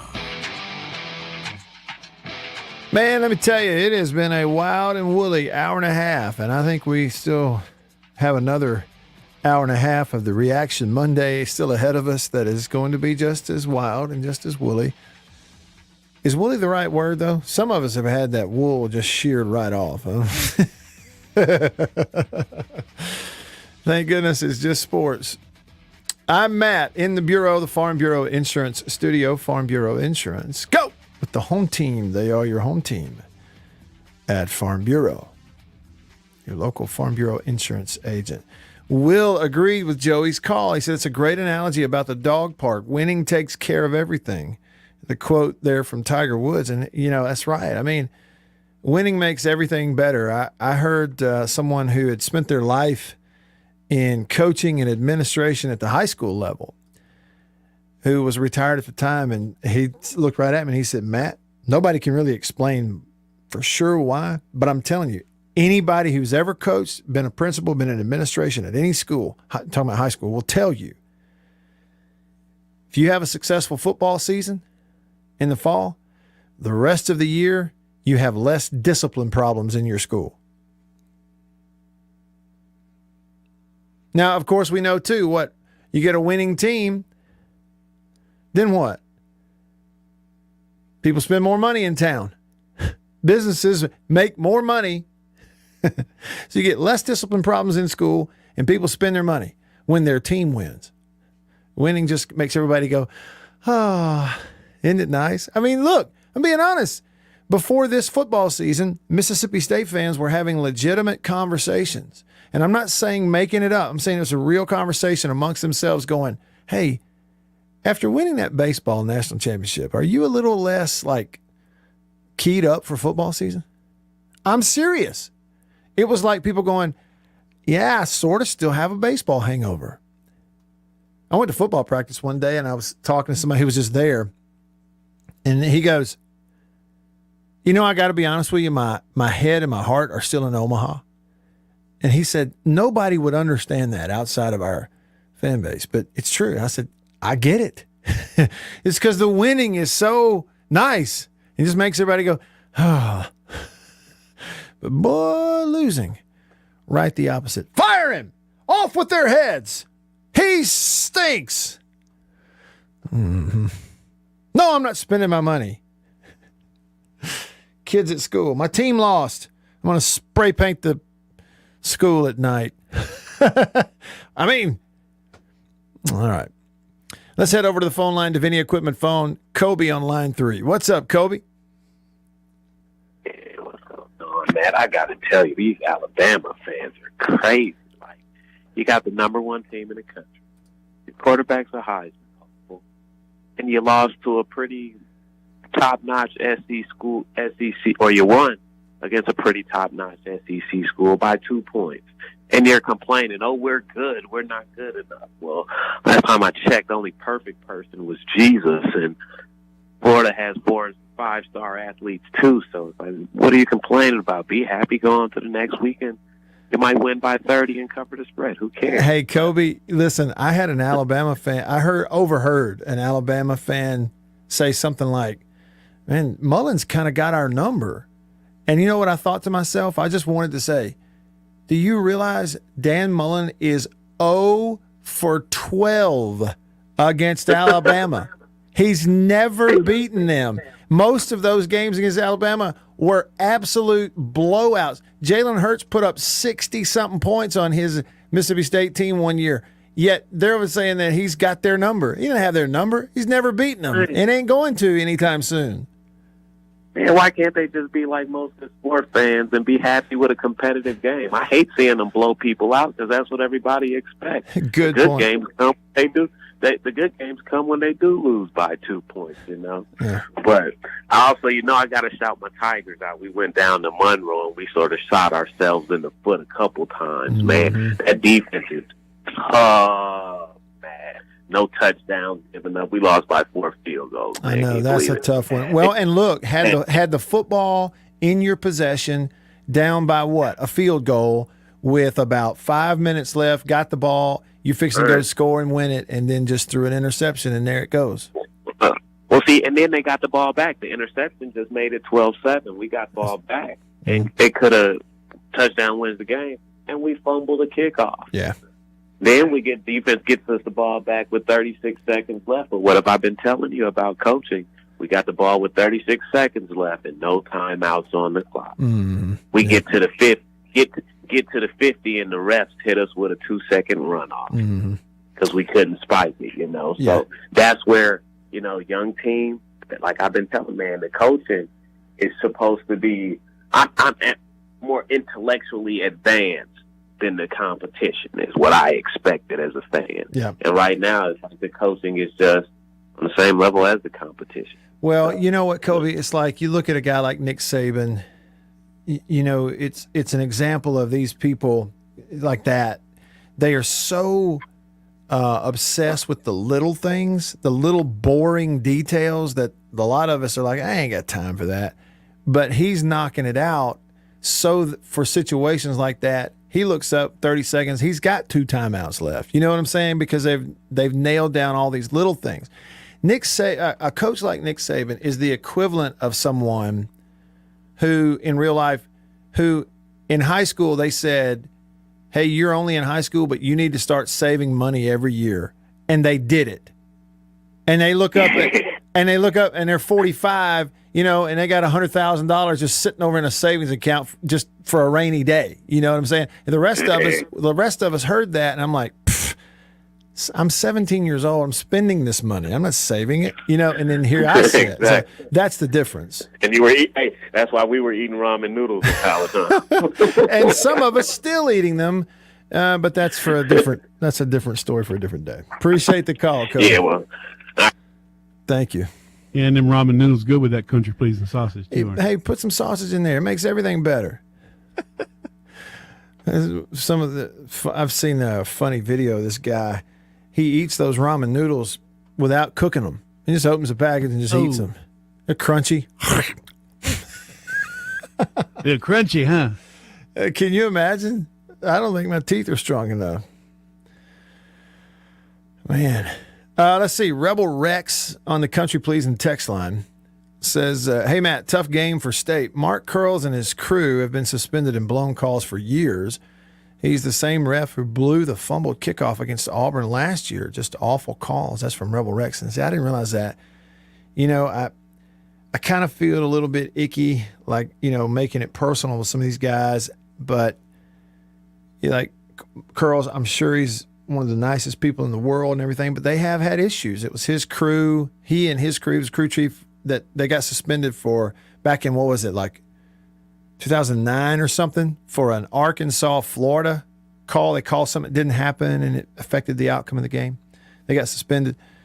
I did not realize that was him on that call last year, Rex, in the Auburn game, because that ball absolutely touched the finger of that Auburn player. And that was Ole Miss football.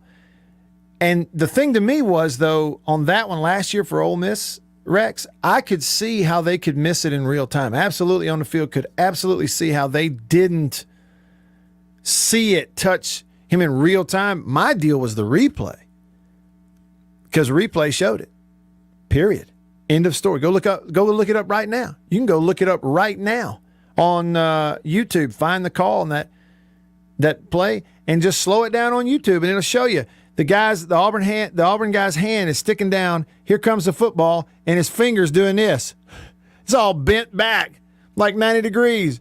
There ain't a human being this side of Neptune, or well, I shouldn't say human being. There's not a living thing this side of the next solar system that can make his finger do that. There's only one way a finger does that, and that is if a football hits it and pushes it backward. And I'm like, what are you reviewing? So I've seen enough examples like this kickoff thing. They're telling you every play is reviewed. They'll tell you every play is reviewed. Scoring play, review every scoring play. Guess what? You're lying. That's a lie. You didn't review that. Too plain to see an official Saturday doing this right here, waving his arm like he's flagging traffic down. And you didn't review that deal last year at Auburn either, because all it takes is one good eyeball to see that it hit his finger, but didn't change it. Well, give me that bull about reviewing every play's reviewed. That's a lie. You are not doing it. If so, whoever's sitting in the review booth in Birmingham, fire them right now. Well, we hate to. I do too. Guess what? If I did it, I expect you to fire me. All right, Jake on line 1. What's up, Jake? Professor, you got to fire him, huh, Professor? You got to fire him. You got to fire him. You're fired. Congrats to Nick Saban. He called a great game. That offense was clicking. It really was. This guy was throwing some plays, Jake, Matt, that I'm like, okay, this is some NFL stuff this dude throwing out here with Nick. This guy was throwing some NFL plays on us. We could adapt to it until the second half. And what I said, I called you. I said, only way you beat Alabama, you got to have a mobile quarterback. If you sit in that pocket, he going to drop kick you in your neck. Mm-hmm. And that's what he did. Damn. But number 5 came out. He started developing. He started mobilizing.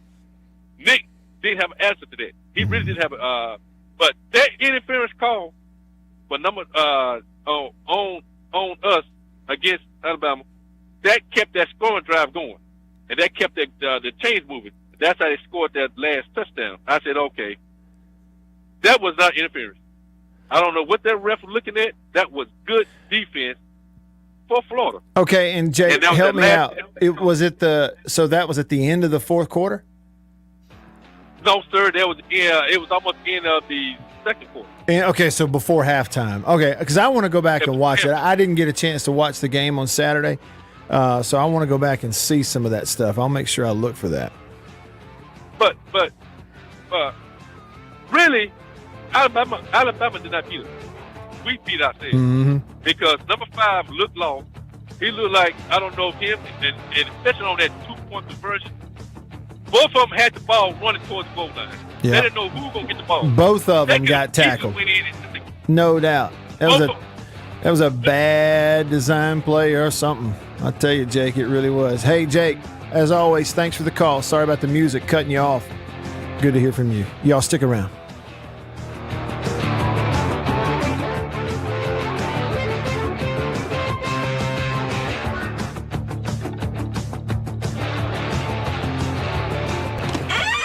After these messages, we'll be right back. For double enjoyment, reach for Beech Nut Peppermint Gum. It sparkles your smile, your breath, your whole sense of enjoyment.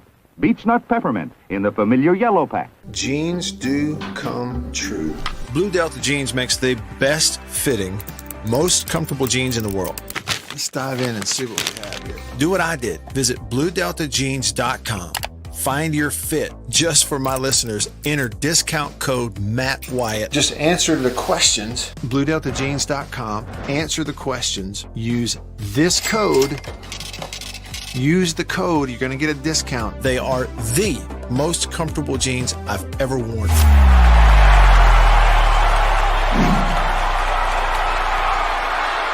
Farm Bureau Insurance stands ready to provide financial relief to our communities in this time of crisis. This includes a one-time credit to all personal auto policyholders, a donation of $500,000 to the Mississippi Food Network, and additional payment options for those hit the hardest, all while continuing to service customer claims as well. But this is the time to go above and beyond. These are a few ways we're keeping the Farm Bureau promise. To learn more, talk to your agent or visit us online. Go with the home team.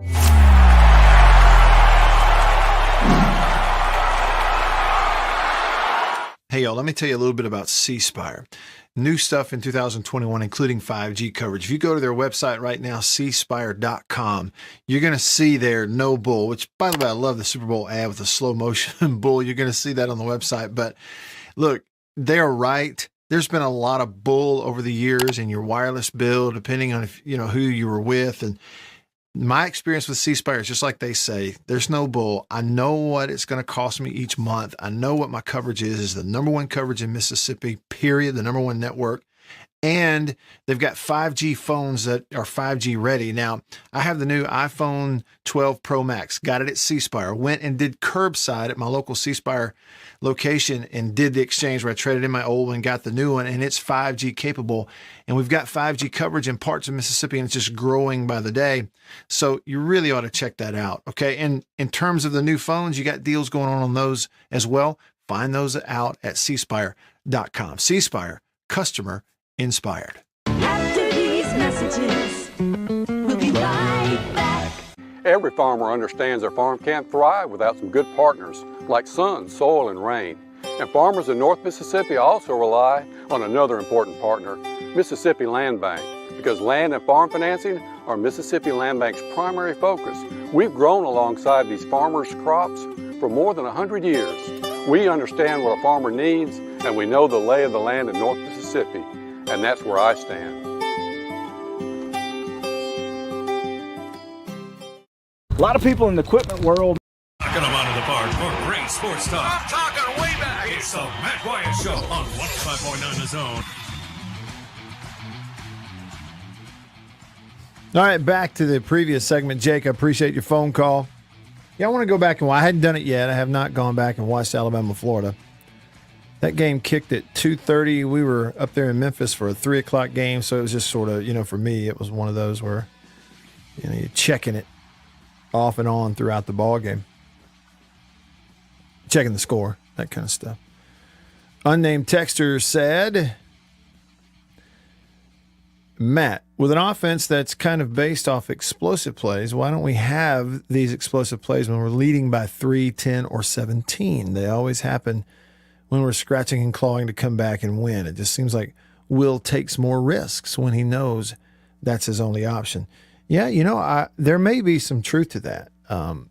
The true answer to that is when a coach who knows what he's doing sits down with the full film and starts breaking it down play by play, looking at what defenses gave you, and then how you reacted and what kind of plays you were able to get off because, of that. That's the kind of study you would have to do. People have different ways also of identifying explosive plays. There may be some coaches, teams, players who they say, well, an explosive play has to be, 20 yards or more, or 25 or more, or whatever. Others maybe not so much. I would actually be in the group that says, no, I mean, you give me a run that goes for 12, a running play that goes for 12. You give me a pass play that we complete for 17. Those are explosive plays. Because they're moving chains and all this. But anyway, you call them big plays, explosive plays, whatever. In the game on Saturday, State had 5 pass plays of 15 yards or more. Memphis had 4. State had 3 running plays of 10 yards or more. Memphis had 4. They only had 1 more. State still had nearly as many explosive run plays as the other team did. But you look at the passes too. You look at the difference. And again, it's another example of stats will not tell you the story of the game. It shows you that stats are not the most important deal. State won every category of this game except the one that matters. That's the score. State had 5 pass plays of 15 or more that combined for 145 yards. Memphis had 4 pass plays that went over 15 for a combined 85. State had a 41, a 36, a 29, a 24, and a 15. Memphis never threw one that went more than 25 yards in the entire ball game. So I think sometimes we focus on stuff that are important, but they're not the most important. All right, Davini Equipment phone line. Lots of phone calls today on Reaction Monday. That's good. Brad on line 2. What's up, Brad? Hey, Matt. You just kind of talked about what I was going to talk about. I still don't understand why. I mean, maybe not Leach, but why didn't one of the coaches come out on the field or somebody run up to Leach and say they need to review that? Something anyway. We beat that one to death. But I still am concerned about and especially it's going to show more, I'm afraid, in SEC play that we have no threat of running the ball. And when Memphis, who gave up 600 yards or whatever it was to Arkansas State the week before, ran the exact same defense the whole game, and they dropped 8 every time. And there's no threat of a run, and I'm just afraid of SEC defense, and it might start LSU. I know LSU hasn't played great, but they definitely have the athletes for 3 defensive linemen that can control it. Sure. Yeah. I just want to get your thoughts on that. I think, look, you look at Ole Miss, you look at Alabama, they all can run the ball. And when La Tech kind of did the same thing, and when those teams are doing it, I don't want to know what an SEC defense will do. Yeah. So, thank you, man. Yeah, appreciate the call. You're right. I mean, people are just going to continue to defend you with 3 and 4 at the line of scrimmage. You're not going to see a whole lot of 0 until you get down on the goal line, right? Like the other day, Brad, they throw a touchdown to Jaden Wally, and that was 3rd quarter, was it? Or now it's 4th quarter. Touchdown to Jaden Wally, a little out route. Well, it's 2-on-2. Outside receiver pushes it back. Inside receiver's Wally, runs an out route at the goal line. It's 1-on-1. Throw it, touchdown. Well, they went 0. There's no safeties. It's just man-to-man. But the deal is you're on the goal line. They're not worried about you running by you 40 yards. There aren't 40 yards behind you. You get it. So you see it on the goal line. But out in the field, people are just going to drop. They'll go too high. Sometimes they'll go cover 3. It's 3 deep. Sometimes they'll do 3 safeties that are primarily in the middle and underneath here. Dare you to try to throw it in a hole shot with somebody who's widened out there and want you to throw it underneath and then rush you with 3, the occasional 4. I'm going to go back and watch it over again. It kind of felt like that might have been one of the slight adjustments that Memphis made is they did a little more rushing for it. Almost looked like 4-man front. It's still 3-man front personnel. And just walking a linebacker down, and now we got a shade nose and a 3 technique as opposed to a nose guard and a couple of 5s or widen them out in certain situations. So you bring 4, and every now and then, which, your tackle's thinking, well, it's a 4-man rush. And they give you 1 step outside. And just a couple of times there were mistakes where the tackle, eases out there and you let him inside. All those wide splits, you let him inside and you either hook him and hold him or you give up the pressure to the inside. All these little things that play into it. And you're right. You're about to see what? LSU leads the country in sacks? Yeah. So the threat of the run. That's a good way to word it, Brad. Think about this, and then I'm going to Thibodeau's call. You came away in the ball game. Marks got hurt, and Dylan Johnson had 7 carries, 49 yards, and a touchdown. He had a 14-yarder in there. I'll take a 14-yard carry. You just need to get more than one of those. But you give it to him 7 times, he's averaging 7 yards a carry. Well, frankly, if you want to criticize the coaching staff, start right there that there weren't more first downs, especially when you had the lead, where Dylan gets another opportunity or 2. But it's certainly after that interception and you threw the ball and you find yourself down there on the 1-yard line, just give it to him. Give it to him, let him punch it in there, get that touchdown, go up 24-7, and that'd be pretty much it. But I got perfect hindsight, don't I? Thibodeau on line 1. Thanks for calling, Thibodeau. What's up? Hey, man, look, I got to tell you, I feel bad for you. Why is that? I do. Because it seems to me that 8 or 9 out of 10 questions you get about Mississippi State's offense is the same answer over and over again. Well, maybe it's me then. Maybe I'm the boring one. No, it's not boring. It's just like they're youth, they're kids, they're young. They don't have the experience. But we somehow have got a vocal group of people in the fan base that got too many deadgum lollipops for free when they were kids. And they're adults and they're going, why aren't we just tearing everybody up? Like they just can't understand how a whole bunch of people that are 18 and 19 years old rather than 20 and 21 years old are having some inconsistency issues. Mm-hmm.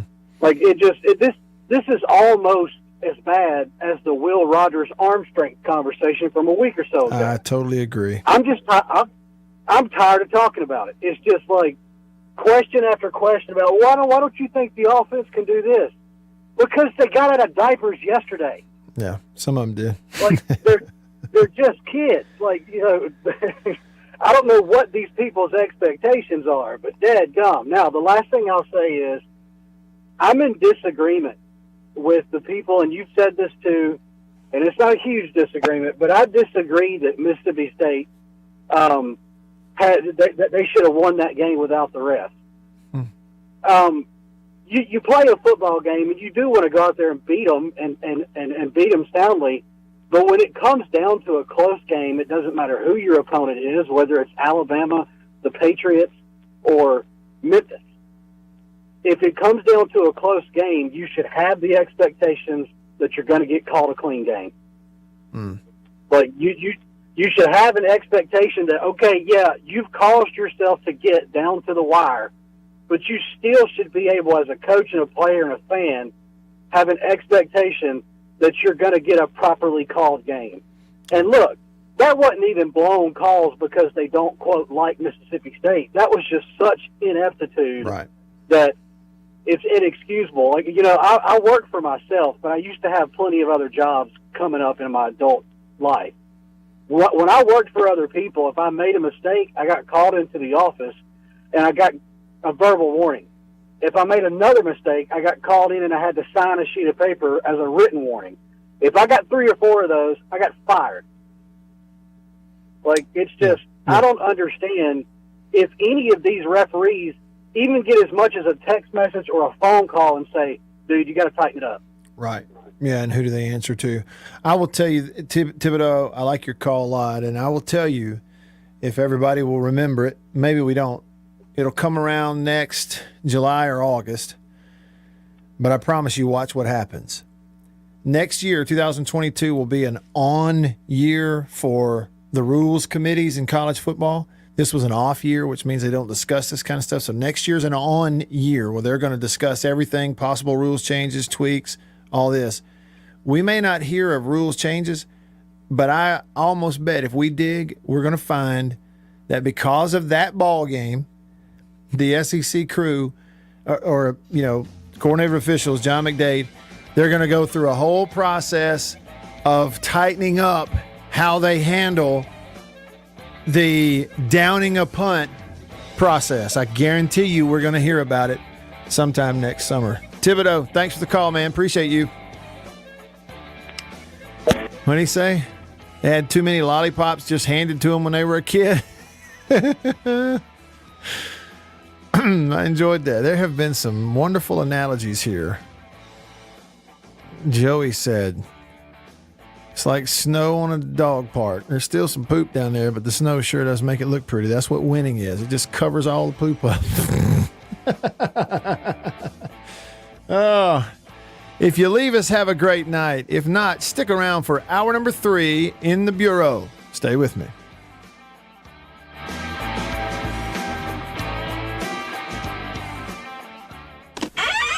After these messages, we'll be right back. For double enjoyment, reach for Beech Nut Peppermint Gum. It sparkles your smile, your breath, your whole sense of enjoyment. Beech Nut Peppermint in the familiar yellow pack. Jeans do come true. Blue Delta Jeans makes the best fitting, most comfortable jeans in the world. Let's dive in and see what we have here. Do what I did. Visit BlueDeltaJeans.com. Find your fit. Just for my listeners, enter discount code Matt Wyatt. Just answer the questions. BlueDeltaJeans.com. Answer the questions. Use this code. Use the code. You're going to get a discount. They are the most comfortable jeans I've ever worn.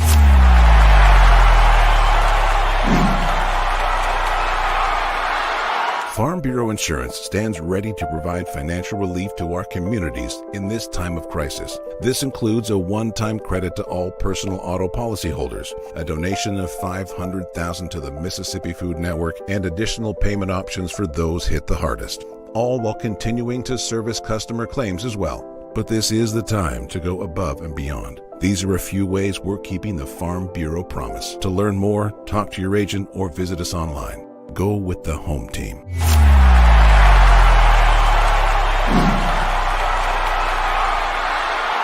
Hey, y'all, let me tell you a little bit about C Spire. New stuff in 2021, including 5G coverage. If you go to their website right now, cspire.com, you're going to see their no bull, which, by the way, I love the Super Bowl ad with the slow motion bull. You're going to see that on the website. But look, they're right. There's been a lot of bull over the years in your wireless bill, depending on if you know who you were with. And my experience with C Spire is just like they say, there's no bull. I know what it's going to cost me each month. I know what my coverage is the number one coverage in Mississippi, period, the number one network. And they've got 5G phones that are 5G ready. Now, I have the new iPhone 12 Pro Max, got it at C Spire, went and did curbside at my local C Spire location and did the exchange where I traded in my old one, got the new one, and it's 5G capable. And we've got 5G coverage in parts of Mississippi, and it's just growing by the day. So you really ought to check that out, okay? And in terms of the new phones, you got deals going on those as well. Find those out at cspire.com. C Spire, customer inspired. After these messages, we'll be right back. Every farmer understands their farm can't thrive without some good partners like sun, soil, and rain. And farmers in North Mississippi also rely on another important partner, Mississippi Land Bank, because land and farm financing are Mississippi Land Bank's primary focus. We've grown alongside these farmers' crops for more than 100 years. We understand what a farmer needs, and we know the lay of the land in North Mississippi. And that's where I stand. A lot of people in the equipment world, you know, things kind of go in trends, I guess, if you want to say it. So kind of the first big thing that we look at when we start evaluating our business is going to be our turf equipment. That's kind of the first big push, because once everything, the water dries up and the grass starts growing, this is what everybody's looking to get. We carry the new Wright stand-up mower. Doesn't look like much, but this thing is, and it costs just as much as zero turn. Not a cheap unit at all. I mean, if you go out there and look at that zero turn, this thing right here, I mean, it's got all your components from your big pumps to your commercial engine to your large steel deck. And these guys were the first ones to make the standard mower. Better buy Bird's Eye. Better buy Bird's Eye. Yes, always look for this Bird's Eye Bird, your guarantee of top quality frozen food. And your big Bird's Eye buy this week is Bird's Eye Orange Juice. Easy, you can serve it in a minute. Thrifty, it will save you money. Orchard fresh and delicious. Better buy Bird's Eye.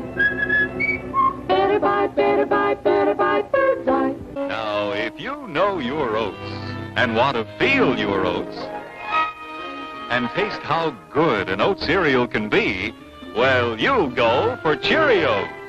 Great way to start the day with really great eating. That's Cheerios, one of the few foods made from oats. The tasty cereal grain everyone should have at breakfast. Crisp and golden as only a toasted oat cereal can be. And nourishing? Why, a Cheerios breakfast gives you the power protein that grown-ups need to help stay in trim and youngsters need to grow on. Toasted oat goodness, toasted oat flavor, a delicious power breakfast. That's Cheerios.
RKS Pickens Jackson.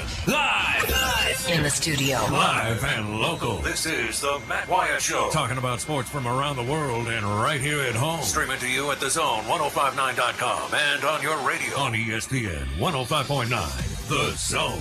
I'm going to fix a casserole. That's what I'm talking about. How about a little casserole for you here? A casserole hour. Third hour of the show in the Farm Bureau Insurance studio. Farm Bureau Insurance. Go with the home team. I need a little sonic boom. I need energy. I need a little boost of energy. Here we go.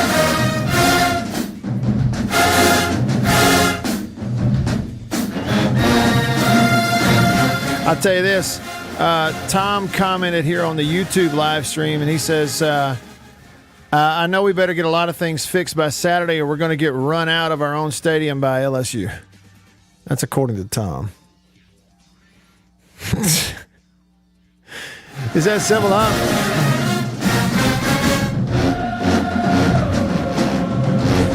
You got to play better for sure. You just got to, start with play 4 quarters of football that resemble each other in a positive way. Will, you're right now about running backs. Will said, I think that both Woody and Dylan were hurting by the end of the ball game, and it hurt our ability to gain yards on checkdowns. Well, there's no doubt. I mean, Woody Marks was knocked out of the game, and then, Dylan Johnson, he's limping around at the end of the ball game. They just beat to a pulp. So that's a part of it also.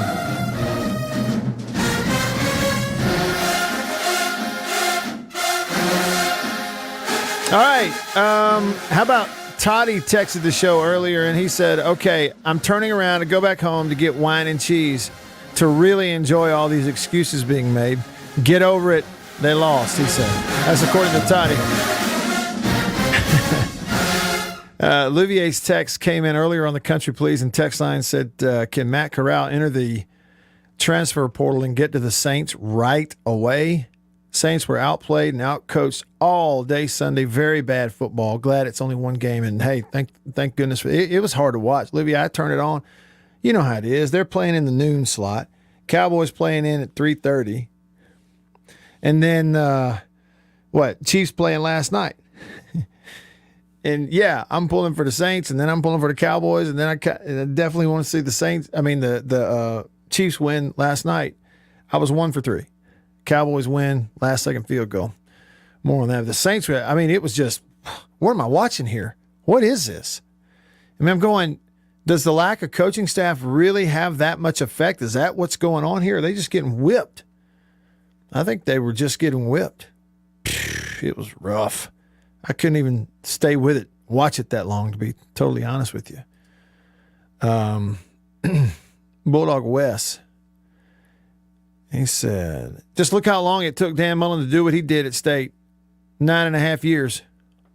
Yeah, well, I will say, I mean, Wes, if we're being accurate, though, I'm just going to say it like it is, all right? Look, Dan took over a program when they hired him in December of 2008, and he came in there for the spring of 2009. He took over a program that was at the bottom of the SEC in every way, including facilities. And I'm talking about at the bottom of the league in terms of the roster and everything, and a support and attendance. He took it over. All right. That first year, they win 5 games and won the 5th in the Egg Bowl. But his second year, they won 9 games and ran Michigan out of the Gator Bowl, put 50-something points on them. And with Chris Relf, threw it all over the field. Did it in year 2. Now, it was like this. It was up and then down, and then up and then down. And it was like they'd get up and then go down and reload, and then get up and go down and reload, and then get up. I mean, it's like kind of how it was for 9 years, okay? And every coach is different and everything, but we got to say it like it is. Now, when you're saying overall, yeah, sure. 9 years of overall building up to a certain point that at the time, say what you want. When Dan took it over, they were at the bottom in every way. When he handed it off to Moorhead, they were no longer at the bottom of the SEC in terms of facilities. Football facility and stadium. When he handed it over, They were nowhere near the bottom of the SEC in roster. Moorhead's first year, he had 3 first-round picks on one side of the ball. It is what it is. Facts are facts. All right, let me hit it up here. The Divini Equipment phone line. My man Bill has worked his fanny off today. I'm working my fingers to the nub. Taking phone calls.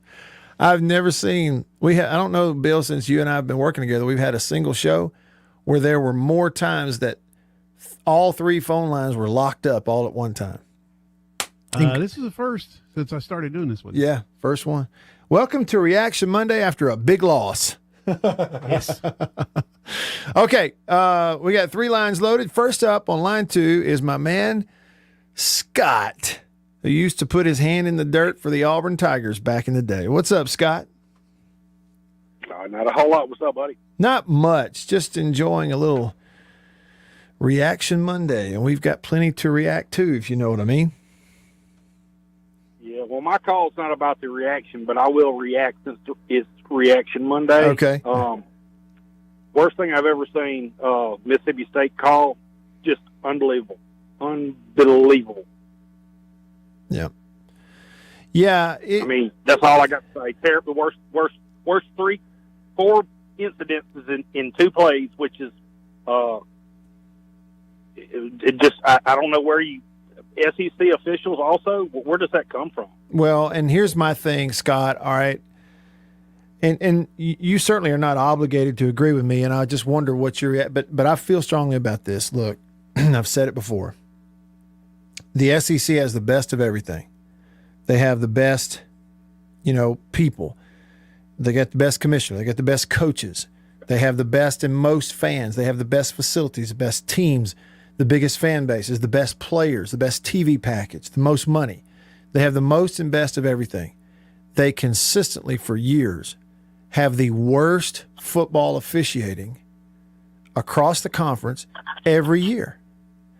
And the only way that happens is it with a conference with the resources of the SEC. The only way that goes on is they allow it to continue to go on.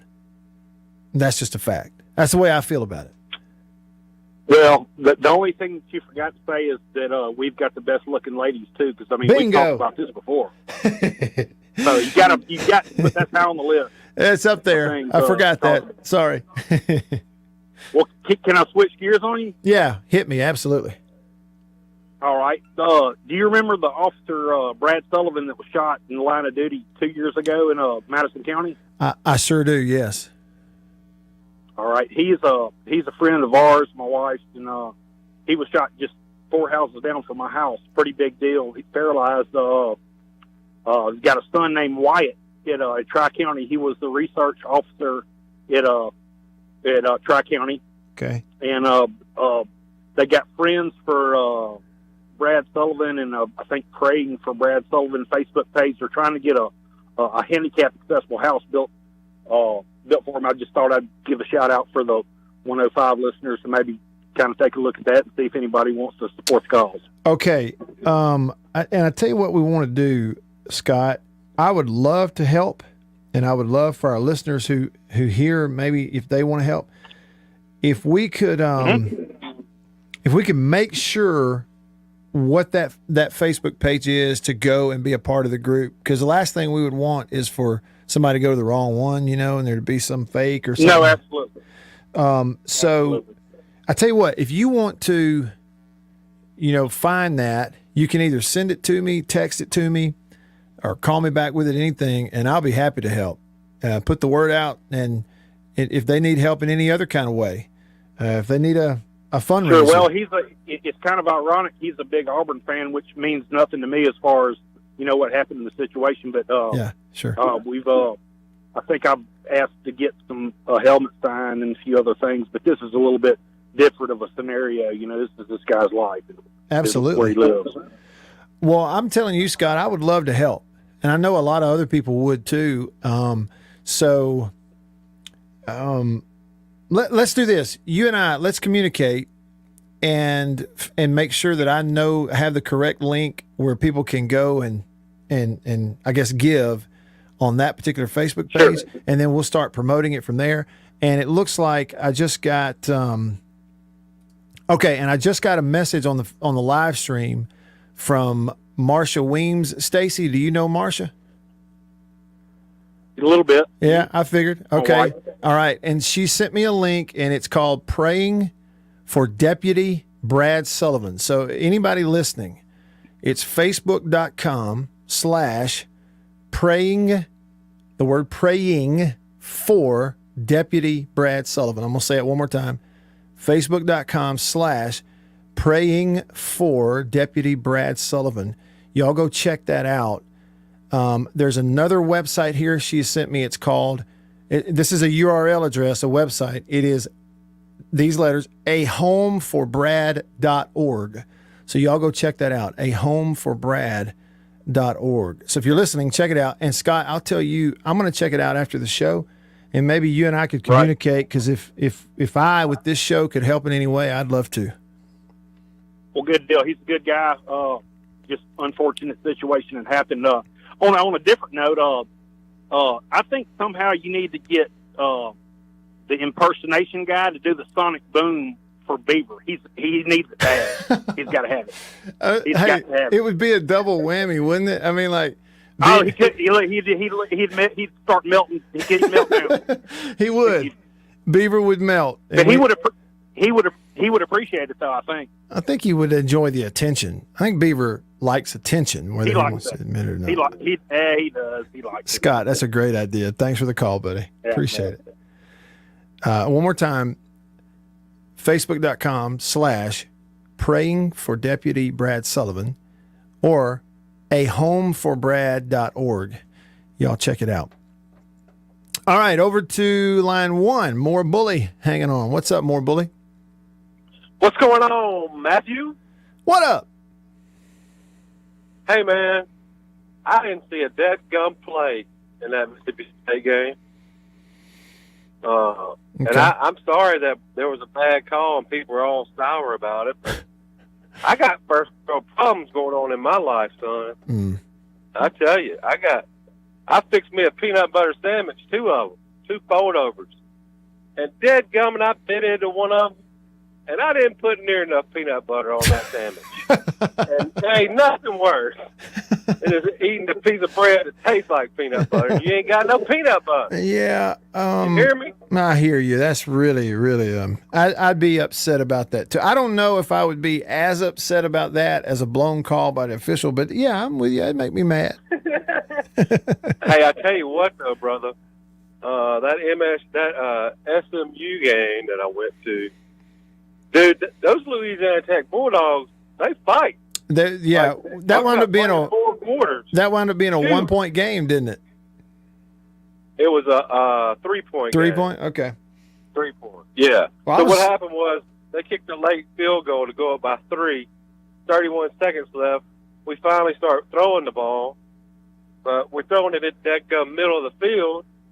And anyway, we get it on like the 27, 6 seconds left. Chunks it up in the air down there, and I was in that end zone, like on the 20-yard line. Yeah. And Matt, I swear to you, that ball in the 10 minutes, just people a collective breath holding. Mm-hmm. And they did exactly what they were supposed to do. They batted that ball down, and we caught it. And the bench cleared. It was incredible. Well, best thing I've ever seen in person. Well, that's pretty cool. You know what? And I was looking at La Tech. So they had the close game against State. The next week they turned around and they won a close game, just like a high-scoring close game against somebody, and then turned around and lost it. Every game they've played has been high-scoring and close. It's just they only won one of them. And, man, those the offensive line, dude, they don't play. Mm-hmm. Like, they get their man down and they sit on him. Pinching them, all that, hitting them. Yeah. Grabbing their boo-boo, all of that stuff. Mm-hmm. Did Chicken Hawk put you up to getting on here and saying boo-boo just to see if you could get away with it? No. So I think it just caught on to me. Contagious. You know? It is contagious. Yeah. Mm-hmm. That's what it He's is. my hero, man. Besides you, he's my hero. Thanks. All right, have a good day. All right, you too, more bully. Thanks. He got to see the La Tech SMU game. I meant to ask him about that 6'8" kicker. Well, the best news that Saints fans came away with yesterday was that saying in the movie Waterboy by the assistant coach, "You live to play another day." And, well, his accent was a little. He said, "Another play, another." Louvier, that's the best I can tell you, man. Thank goodness you live to play another day. Thanks for calling. What's up? Well, good afternoon, gentlemen, and go Saints. I called in and I had a point to make, or maybe two, and then I listened to the other callers as I was holding on, and More Bully's got he definitely got my brain in a mush. More Bully, never call again, please. But, my brother-in-law graduated from the police academy with that officer who took fire from the man in Canton. And so if you post that, I will definitely contribute, and that's a good cause. And I'll get my brother who's in construction and who does, he knows how to build all those handicap ramps and everything, but that's not why I called, of course. Okay. I wanted to call about how terrible the Saints played. They were outcoached, outplayed, outmanned. McCaffrey is a stud. Sam Darnold was very efficient. Yes, Jameis Winston is exactly who we thought he was when we got him. And I texted you and asked you, can Matt Corral go into the transfer portal this week and be the Saints quarterback next week? And the last thing my daughter wants me to say is something good about Ole Miss, but that kid, he really does have a strong arm. And you said it earlier in your show. He's got command of the offense, and it's Lane Kiffin's offense. And I think he is mentally strong enough. Lane Kiffin tells him, here's what we're doing, and he sees what they're doing, and he zips that ball in there, sometimes too strong. Right. Sometimes it's too hard. Yeah. Which I'm never going to complain. Well, my quarterback's got too strong an arm. Yeah, they said that about Brett Favre, right? Right. That's what the wide receivers said about Brett Favre. Next time I look, Brett Favre's wearing a gold jacket. Just saying. I'm just saying the kid's got a very strong arm, and he's smart, and they are a good football team. The Saints, here's what I have to say to you, Saints fans, but it's only one game. Go Saints. Go Saints. It's just one. I detected a little bit of melancholy in Louvier's He voice. sounded a little down, didn't he? Yeah, he did. But that's okay. He would tell you his salvation is bought and paid for, and he knows it. So other than that, he's really okay. Long season ahead. A long season ahead. Sean Payton said that they were totally outplayed. He's exactly right. It's a disappointing loss. Give Carolina credit. We did a number of things, and things that you just can't do to win a game. Offensively, particularly, it's as poor as we've been in a long time around here, and that starts with me. We've got to do a better job going in. Our protection plan wasn't very good. It had nothing to do with us being shorthanded with coaches or us being away or the COVID. All of those would be excuses. They played better than us today and deserved to win the football game. Sam Darnold, pretty good. Darnold is dicing him up here. That was a gain of 20. Hubbard in the backfield, fake to him. A lot of room for Darnold to run, but he throws instead and into the end zone for a touchdown. Brandon Schultz. Jameis Winston tried to match him. It didn't work out. Winston avoids it one way, throws, and this is going to be intercepted. It's a takeaway. Justin Burris has it for Carolina. And I know there are fans. Yeah, interception. Okay, well, afterwards, Jameis saying the right things. Can't be so negative about one I line. just got to do a better job communicating. I think that's the biggest thing. We have to continue to push forward. And like I say, eliminate the negatives and just build on the positives, man. We like I've been a part of these games before. A lot of people have been a part of these games before, but we can't let this game affect us heading to next week. Sean Payton took responsibility. Look, I think we got to be careful. We're not assigning responsibility, blame. It starts with me right now. We'll look at the tape tomorrow, but it starts with our plan and us as coaches, and that's where it starts, and that's just the truth. Taking ownership. Who do they have this next week? I looked ahead at it, and doggone, I can't remember. I went ahead and peeked ahead, and I cannot remember. I know what. The Cowboys play a Monday night game next week, so you're not going to be watching the Cowboys for an extra day built in there when they host the Eagles on Monday Night Football. The Eagles next, it'll be Monday night, September 27th. So up next for the Saints, it is road trip, Foxborough, Mass, Gillette Stadium, the home of the Pats, the Patriots. They are 1-1 because they destroyed the Jets yesterday. Zach Wilson is he's going to be fine. The new quarterback for the Jets. He'll be fine. But it was a welcome to the NFL by Bill Belichick and that defense yesterday. He threw 4 interceptions in the ball game. What was he like? He threw like the first 2 passes he threw were intercepted, something like that. It was a rough day for him. So Patriots are 1-1. They'll host the Saints next week. Back on the road this week. There you go. Hitting a little NFL. Cowboys won. Hats off, Cowboys. That was fun to watch. Dak, game-winning drive again. All right, y'all stick around.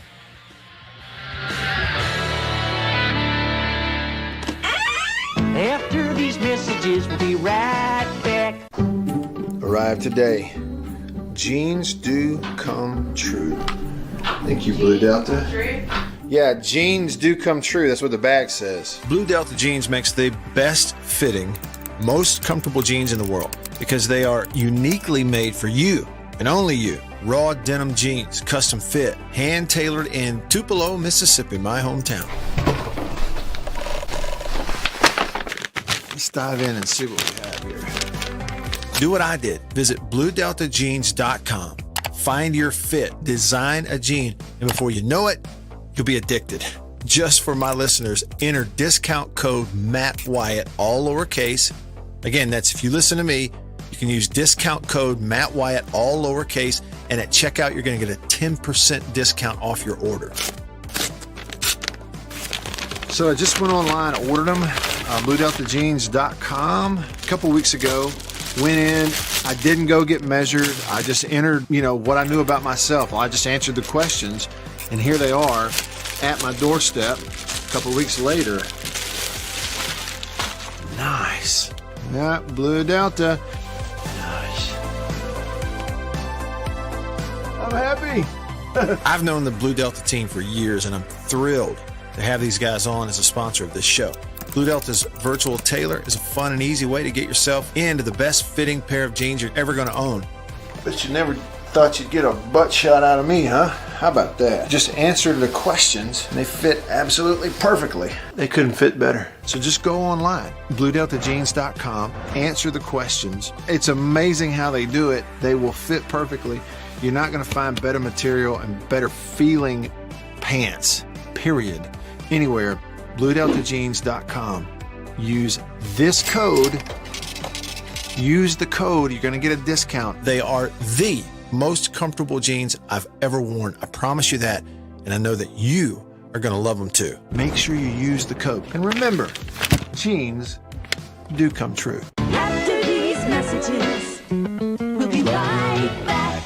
Let me tell you about an ice cream can't be beat. The very best tasting you can eat. It's Meadow, Meadow, Meadow, Meadow Smooth Freeze. Meadow, go Go to your ice cream man today, and here's the word that you should say. Oh, give me Meadow, Meadow, Meadow, smooth freeze, Meadow Gold. And remember, folks, Meadow Gold is mighty good. For double enjoyment, reach for Beech Nut Peppermint Gum. It sparkles your smile, your breath, your whole sense of enjoyment. Beech Nut Peppermint in the familiar yellow pack. 6 o'clock, dinner time. Thank goodness for Jello instant pudding. Yes, thank goodness for Jello instant pudding. The terrific busy day dessert you can make at the very last minute. See how quick and easy. Just add it to cold milk and beat it up. That's all. By the time you're ready to eat it, it's all ready for you. Jello instant pudding, made by the famous Jello folks. So creamy, so nourishing, so delicious. No other instant pudding is quite the same. Stock your shelves with all 7 flavors. The good busy day dessert. Jello instant pudding.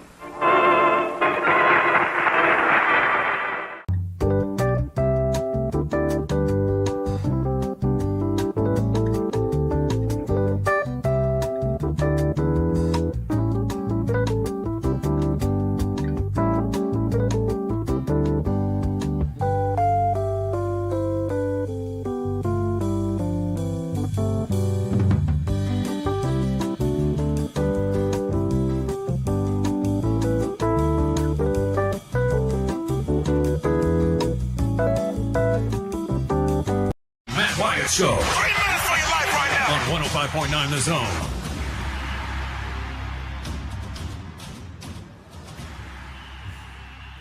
All right, back with you.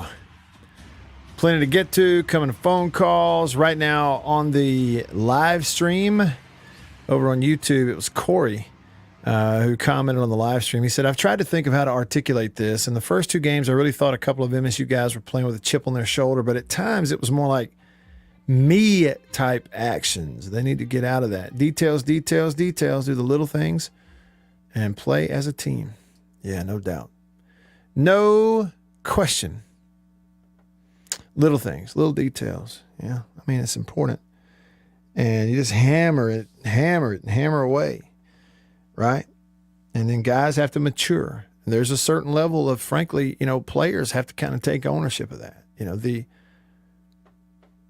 I'm just telling you, I've kind of been through it. It's been so long, it's getting fuzzier and fuzzier remembering it, frankly. But anyhow, I remember it as a player, young guy. It's like you first get out there, you play on emotion, ability. You don't know how to care. You don't know enough to care sometimes as a freshman. You just get out there and just let it rip, fly. Are you so happy to be on the field? and generally good things can happen like that. Plus, they're only putting you in situations that you can be successful.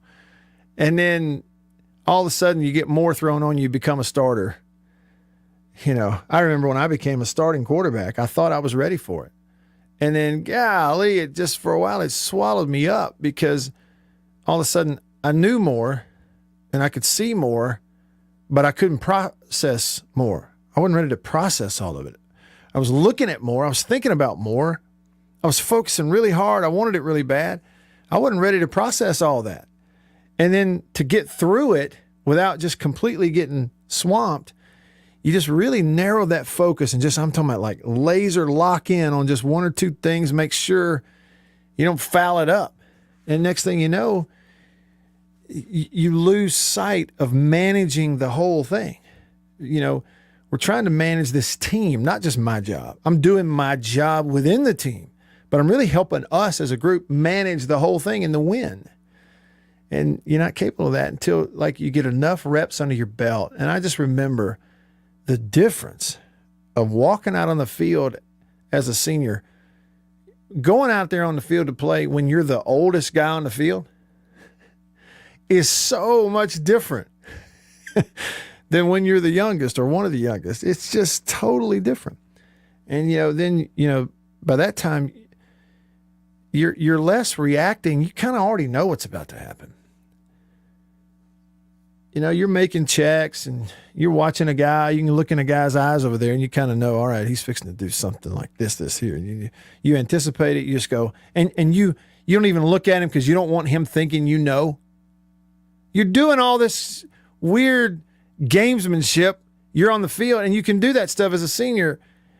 in college, but 2 years ago you were like this. Your eyes are like deer in the headlights. You're like, oh, I don't know what to do. Should I call a timeout? Hut! And then as a senior, you're like, give me the ball, fake you out. There's 10 yards. All right, line back up. What do you guys want to eat after the game? Okay, line up. Run the play. Zip. Did we get a first? No. All right, back to the sideline. No big deal. Man is the whole thing. We're down. Okay, let's do this with the clock. We got to get this play. Get in field goal range. We kick that. We use our timeouts this way. You're just managing the whole game.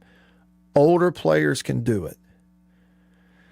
That's why the NFL is so hard and so fun to watch. It's because they are all older players.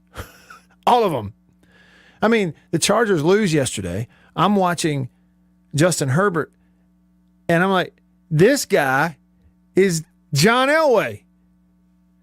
He runs like Elway. He's got an arm like Favre. Lost. All right, here we go. Back over to the Divinity Equipment phone line. Ronnie up first on line 1. What's up, Ronnie? Hey, Matt. How you doing? Great. Yeah, I was riding through Virginia up here and listening to the show. Man, this is the way I look at this Mississippi State game. We should have never been in the position as to where that last play of that game cost them the game. I totally agree with that.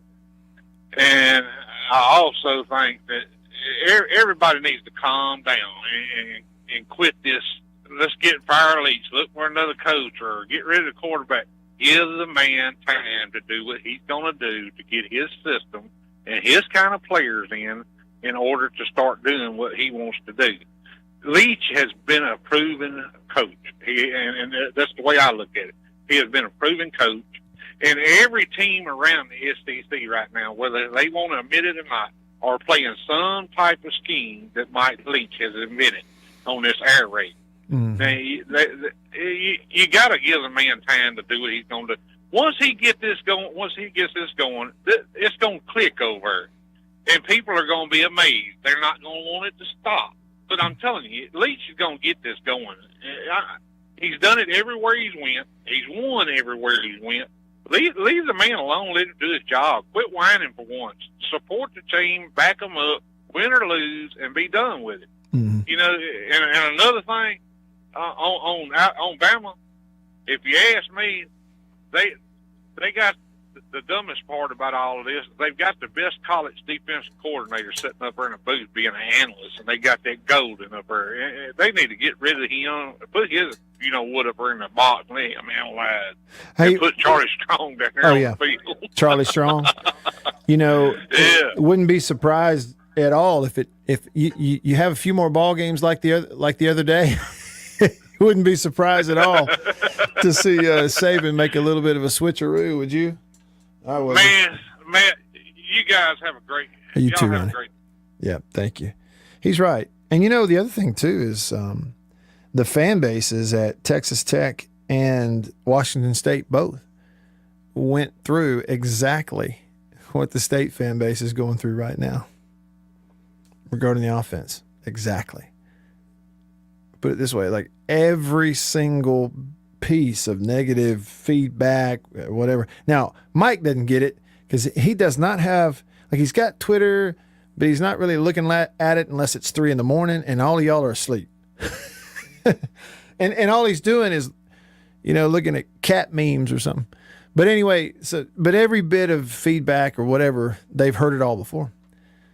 Quite literally everything the state fan base is going through right now. Washington State went through it. Texas Tech went through it. They've seen it all before. Chris is back on line 2. Thanks for calling, Chris. What's up? Hey, Matt, after I got off the phone with you, I got on Facebook and I saw something, and I figured I should share it with you. Okay. 7 years ago today, do you know what happened? September 20th, 7 years ago. No. Okay, so I'll read you this, and you can tell me what happened. This is what I put on Facebook, and I had a bunch of LSU fans delete and block me. It says, hey, LSU fans, just wanted to add, y'all have a nice new stadium. And I even got to see what it looked like empty in the fourth quarter because y'all left. So was this the Dak game, 2014? This was the Dak game when Dak wore them out down there in Baton Rouge. My goodness. How about that? And then 7 years ago. I think it's like, what is it, like 2 or 3 days from now in 2004 years ago was when Dick Fitzgerald wore them out in Starkville. Ooh, boy. See, and that's the thing about it. The Dak game in 2014, we all remember it because it was the first time State had won in Baton Rouge in a while. And obviously Dak had the big game and stuff, and the 14 team was ranked highly.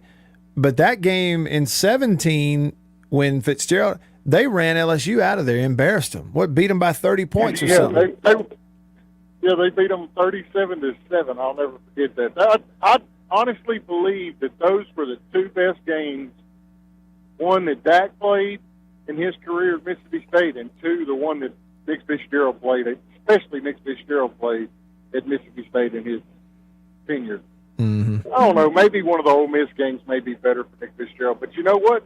If you look at that, it's 4 years this week if that happened. So, wow. You know, if you're superstitious, it may be setting up for us. You know, y'all have too, a Chris. good day. Thanks for the call. Bernard, hanging on line 3. What's up, Bernard? Not much, man. In reference to Zach Wilson and the Jets game against the Patriots. Now, as a former quarterback, the first 2 interceptions he threw, they were off the receiver hands. So, and then some people, would you count that towards bad throw by Zach Wilson or right? No, just bad hands? No, yeah, that's just if that's what happened. You know, they happen sometimes. Whatever, you know. So if it bounces off a receiver, that's not on the quarterback. Yeah, and that's how his first two interceptions were. They were right off the receiver hands. Okay, but all now right. the second two, he overthrew both of them. So those I can say, that was too bad. Yeah, I got you. See, and I didn't see it. I was just looking at the stats, you know, and it can snowball on you. But it did sort of seem like one of those, hey, look, you know, welcome to the NFL, move on. You know what? I see Trevor Lawrence throws 2 picks yesterday, and, you know, of course, Mac Wilson and the Patriots lose last week to the Dolphins. You know, these first-year quarterbacks, generally, they're just going to take their lumps in the NFL in that first year. It's just going to happen for the most part. Yeah, exactly. And they kind of showed the stat of when Peyton they kind of compared the first-year quarterback, Peyton his first 2 games, 6, Matt Jones and Zach Wilson and Trevor Lawrence, their first game, 5 and 4. So. How about that? Good stuff, Bernard. Thanks for the call. You know, and that would be interesting, too, to go back and find the first-year rookie starting quarterbacks over the last 10, 15 years in the NFL and find the ones who were successful and see how it went for them. You know, Dak would be in that group of the first-year rookie quarterbacks that started that it went well. And it's still kind of going well for him. For a lot of those that it started out good, it didn't end good. It's hard to figure that stuff out. All right, we'll wrap things up with you next here in the Casserole Hour, the 3rd hour of the show here on this Monday. Stick around.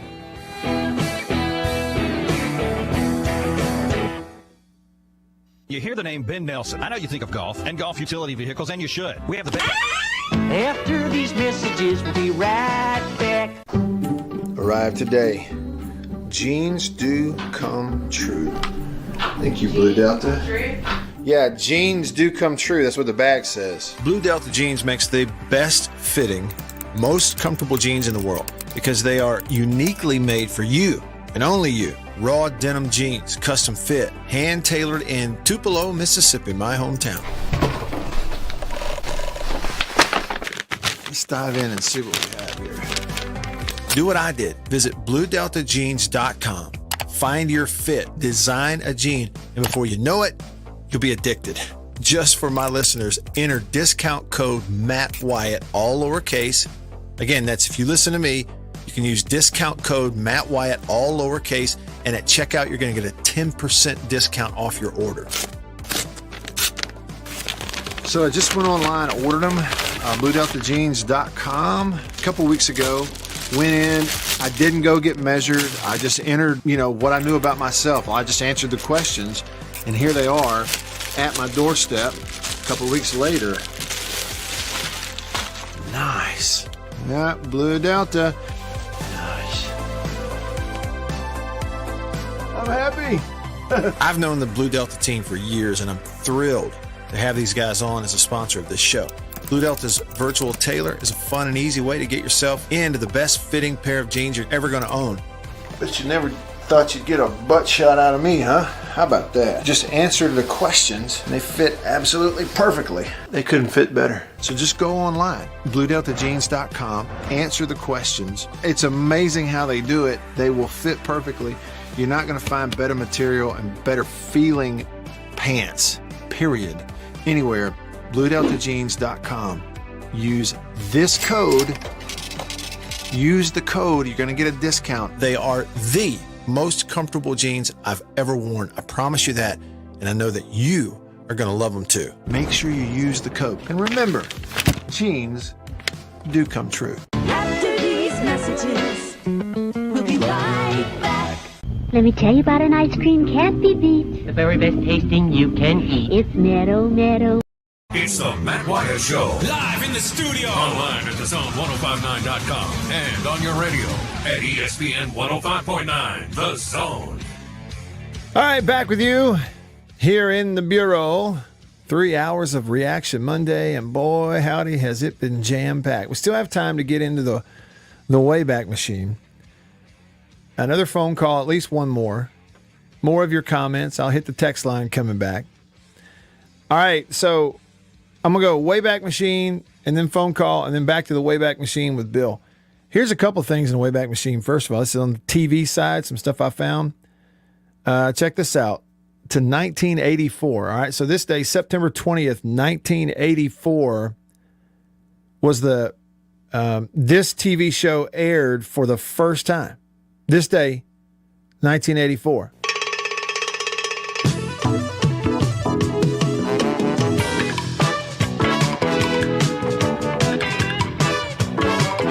Anybody know who that is? Bill, you Sounds know. like something having to do with Bill Cosby. That's it. Mm-hmm. The Cosby Show. I didn't realize it started in 84. But anyway, yeah, The Cosby Show with Bill Cosby aired for the first time on NBC on this day in 1984. Now, every season had a new theme song. This is the first season right here. A new opening, too. Yeah. This was more static, more mid-80s style, and then, of course, it morphed over the next 10 years or so. Yep. Bump, bump, bump. Bump. There it is. Okay, so in the same day, 1984, was also the debut of this show over on ABC. There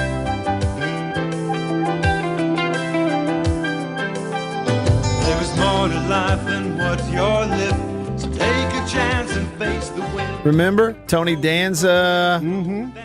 Who the boss is? That's right. Who's the boss? Alyssa Milano was the little kid. Of course, there was the woman that owned the house, Angela. Angela. All right, she was blonde-headed, and then she had the son. But Tony was the housekeeper. Alyssa Milano played the part of the daughter. Yeah, who's the boss? Started the same day. There's some trivia for you. Started the same day as the Cosby Show. That's it. Who's the boss? Okay, so there's your way back into 1980s television. I guess those shows are still out there. Look, say what you... Okay, real life, Cosby, criminal. Got it. The shows, they were good shows. Period. Yeah. The Cosby Show was must-see TV every week. It just was. All right, that's a fact. All right, let's see what Chris wants. Another Chris. Not the same Chris, a different Chris. On line 1 of the Davini phone. What's up, Chris?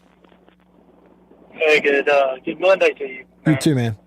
A little bit of an underreaction Monday for me, man.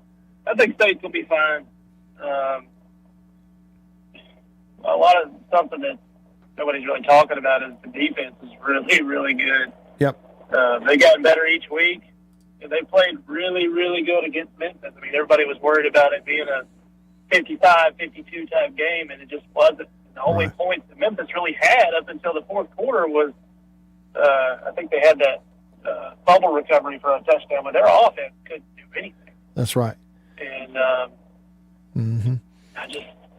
think it's just, it's just part of the growing pains. Listen, that Memphis offense, that, Chris, that Memphis offense was 0 for 4 on third downs in the first half, and they were just 2 of 8 in the second half at 25%. You know, that first half, because of State's defense, State absolutely dominated that first half. You know, you said it. They give them 7 points on a fumble, but you looked up at halftime, and Memphis offensively had only run 20 plays and had 89 yards and no third down conversion. State just dominated them. It's hard to figure out how State could lose that game, honestly. It's tough. It hurts. I mean, there's nothing fun to say about it. I mean, but I just really think that State's going to be okay. Yeah. Well, I do too. I certainly think they will be long term, Chris. I do know this, and somebody texted this a minute ago. Unnamed texter said that Bart Gregory said Saturday after the game that if we continue to play like we have, that only Vanderbilt and Tennessee State will be wins. And Chris, you know, that's hard to argue with. When we say you played like you have, that's so inconsistent and up and down and sort of having a schizophrenic nature on offense. But to your point, if they hold it together and it's incremental improvement and the maturity starts to come along, you just feel like it's a team that, because of their defense and the ability to put it in the air, they may beat somebody they're not supposed to. And that starts to even things out a little bit. I mean, they went through some adversity against Memphis. You know, that first or second play of the game, they fumble it. Memphis runs it in for a touchdown. It's like 10 seconds into the game, we're already down 7-0. They responded. Right. And I don't know, maybe I'm a little too optimistic, but you're going to have those type games with Mike Leach because he doesn't like to kick field goals and he doesn't like to punt. That's right. That's right. Good point. Everybody's going to criticize him of that. Mm-hmm.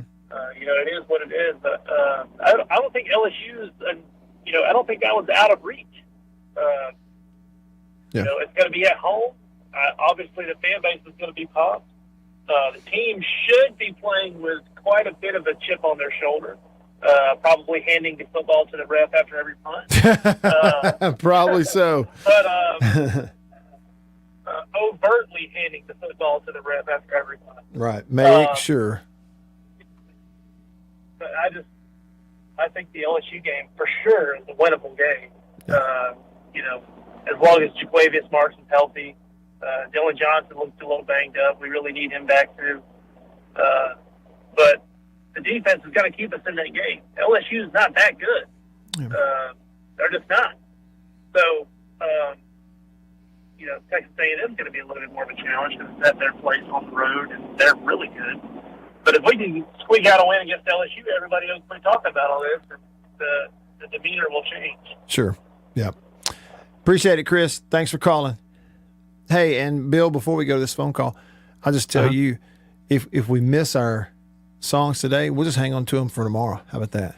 Oh, yeah. If we miss them today. All depends how long this call is. Yeah, let's see. Jeff hanging on line too. What's up, Jeff? I got a quick question for you. You played the quarterback position, and you know, that I sat there and counted on Mississippi's. I mean, sometimes he had like 6-7 seconds to make a decision to throw the football. At what point do the receivers break off of a route and actually, you know, come back and try to make a play on the ball? I mean, where does that? Why is it taking him so long to make a decision? And he almost always hits his checkoff man in that situation. Well, I would tell you, Jeff, you know, your question is indicative of several narratives that are out there. And while I do think there are examples of what you're saying, it's a little bit exaggerated. I'm just being honest with you. You said, okay, there are times when there are 6 or 7 seconds. I would almost bet you that if we put a stopwatch on it, we might find twice all year long that there's been as much as 6 or 7 seconds between snap and actually doing something with the ball. And then the other thing is, it's a little exaggerated to say, okay, he almost always hits the check down. That can't be the case. They actually averaged more yards per throw Saturday than Memphis did.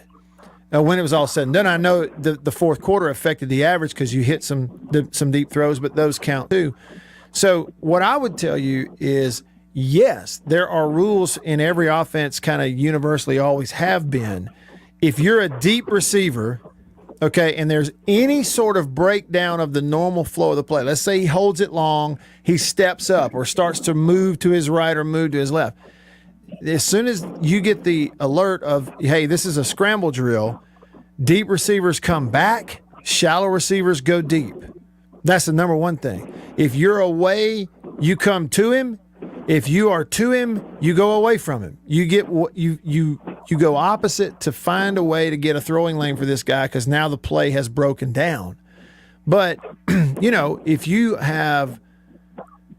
we're talking, people have said, get rid of it in 3.5 seconds. I'll be honest with you, that's actually kind of a long time. Most of the time, it's more like 1.5 to 2.5 seconds. Ball better be out of there by the time you plant that foot, step up, zip. It's got to go. Well, if people are dropping and forcing you to take the underneath, you're going to take it a lot of times in a lot of down and distance situations. So I would just tell you, Jeff, listen, even your question, it's a little broad brush that frankly, yeah, we see times when he needs to get rid of the ball. No question. It's like you throw it 67 times in a game. Does he miss a read every now and then? Yeah. You throw it 67 times in a game. Are there some times when the ball should come out quicker? Yeah. Find me any quarterback who throws it 67 times, whether it's in one game or 2 or 3, added them up without misreads, missing guys, a missed throw here or there. My thing is the offense as a whole has got to figure out a way to stress the defense a little more. If it's forcing a ball down the field, let's say that it's a second down situation and it's 8, okay, and they put safeties. Well, if you've got a lead, if there's a way to force it in there and to give your guy a jump ball, maybe it becomes an interception. But if you throw it 40 yards in the air, which he can do easily, and they catch it, it's a punt. So there are ways to make it. If it's stressing a defense more on the goal line when you get down there running the ball, maybe, running it as opposed to throwing it, those kinds of things. But, Jeff, I would just say that, even wording the question that way, frankly, and going, well, he almost always checks it down. Well, not really. Yeah, there are a lot of check downs. My only problem with some of the check downs is they don't happen sooner. Because I want Dylan Johnson to catch it with 1 extra yard of separation between he and the linebacker, right? Like if it's a late check down, he gets blown up. But if it's an early check down, I'll take it because I want him running the ball or a healthy Woody Marks. So it's little things of managing the timing, stressing the defense, and not letting them stress you. And frankly, it just comes with time. That's it. Can't hurry it up. It just comes with time. And the other thing, Will posted this on the YouTube live stream. He said, Matt, I think that MSU fans are upset at the team struggling in part because our rivals' offense looks great. And it's kind of apples and oranges, but I think it's part of it. Jeff, good call to end it on. Thank you, buddy. Well, we'll hit the songs tomorrow, Bill.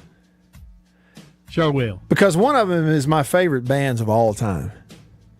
Still is. I was going to play your favorite song by them, too, so we'll get that tomorrow. Yes. I'll save the note. All right. That was some kind of show right there now. You talk about a reaction Monday. Whoo, boy. I enjoyed it. For Bill, I'm Matt. For everyone here at the show in the Farm Bureau Insurance Studio, we'll see you tomorrow. See ya. Another load of smart pills has been distributed, and I'm slap worn out. So I'll just say, so long, neighbors. Get me out of here, person.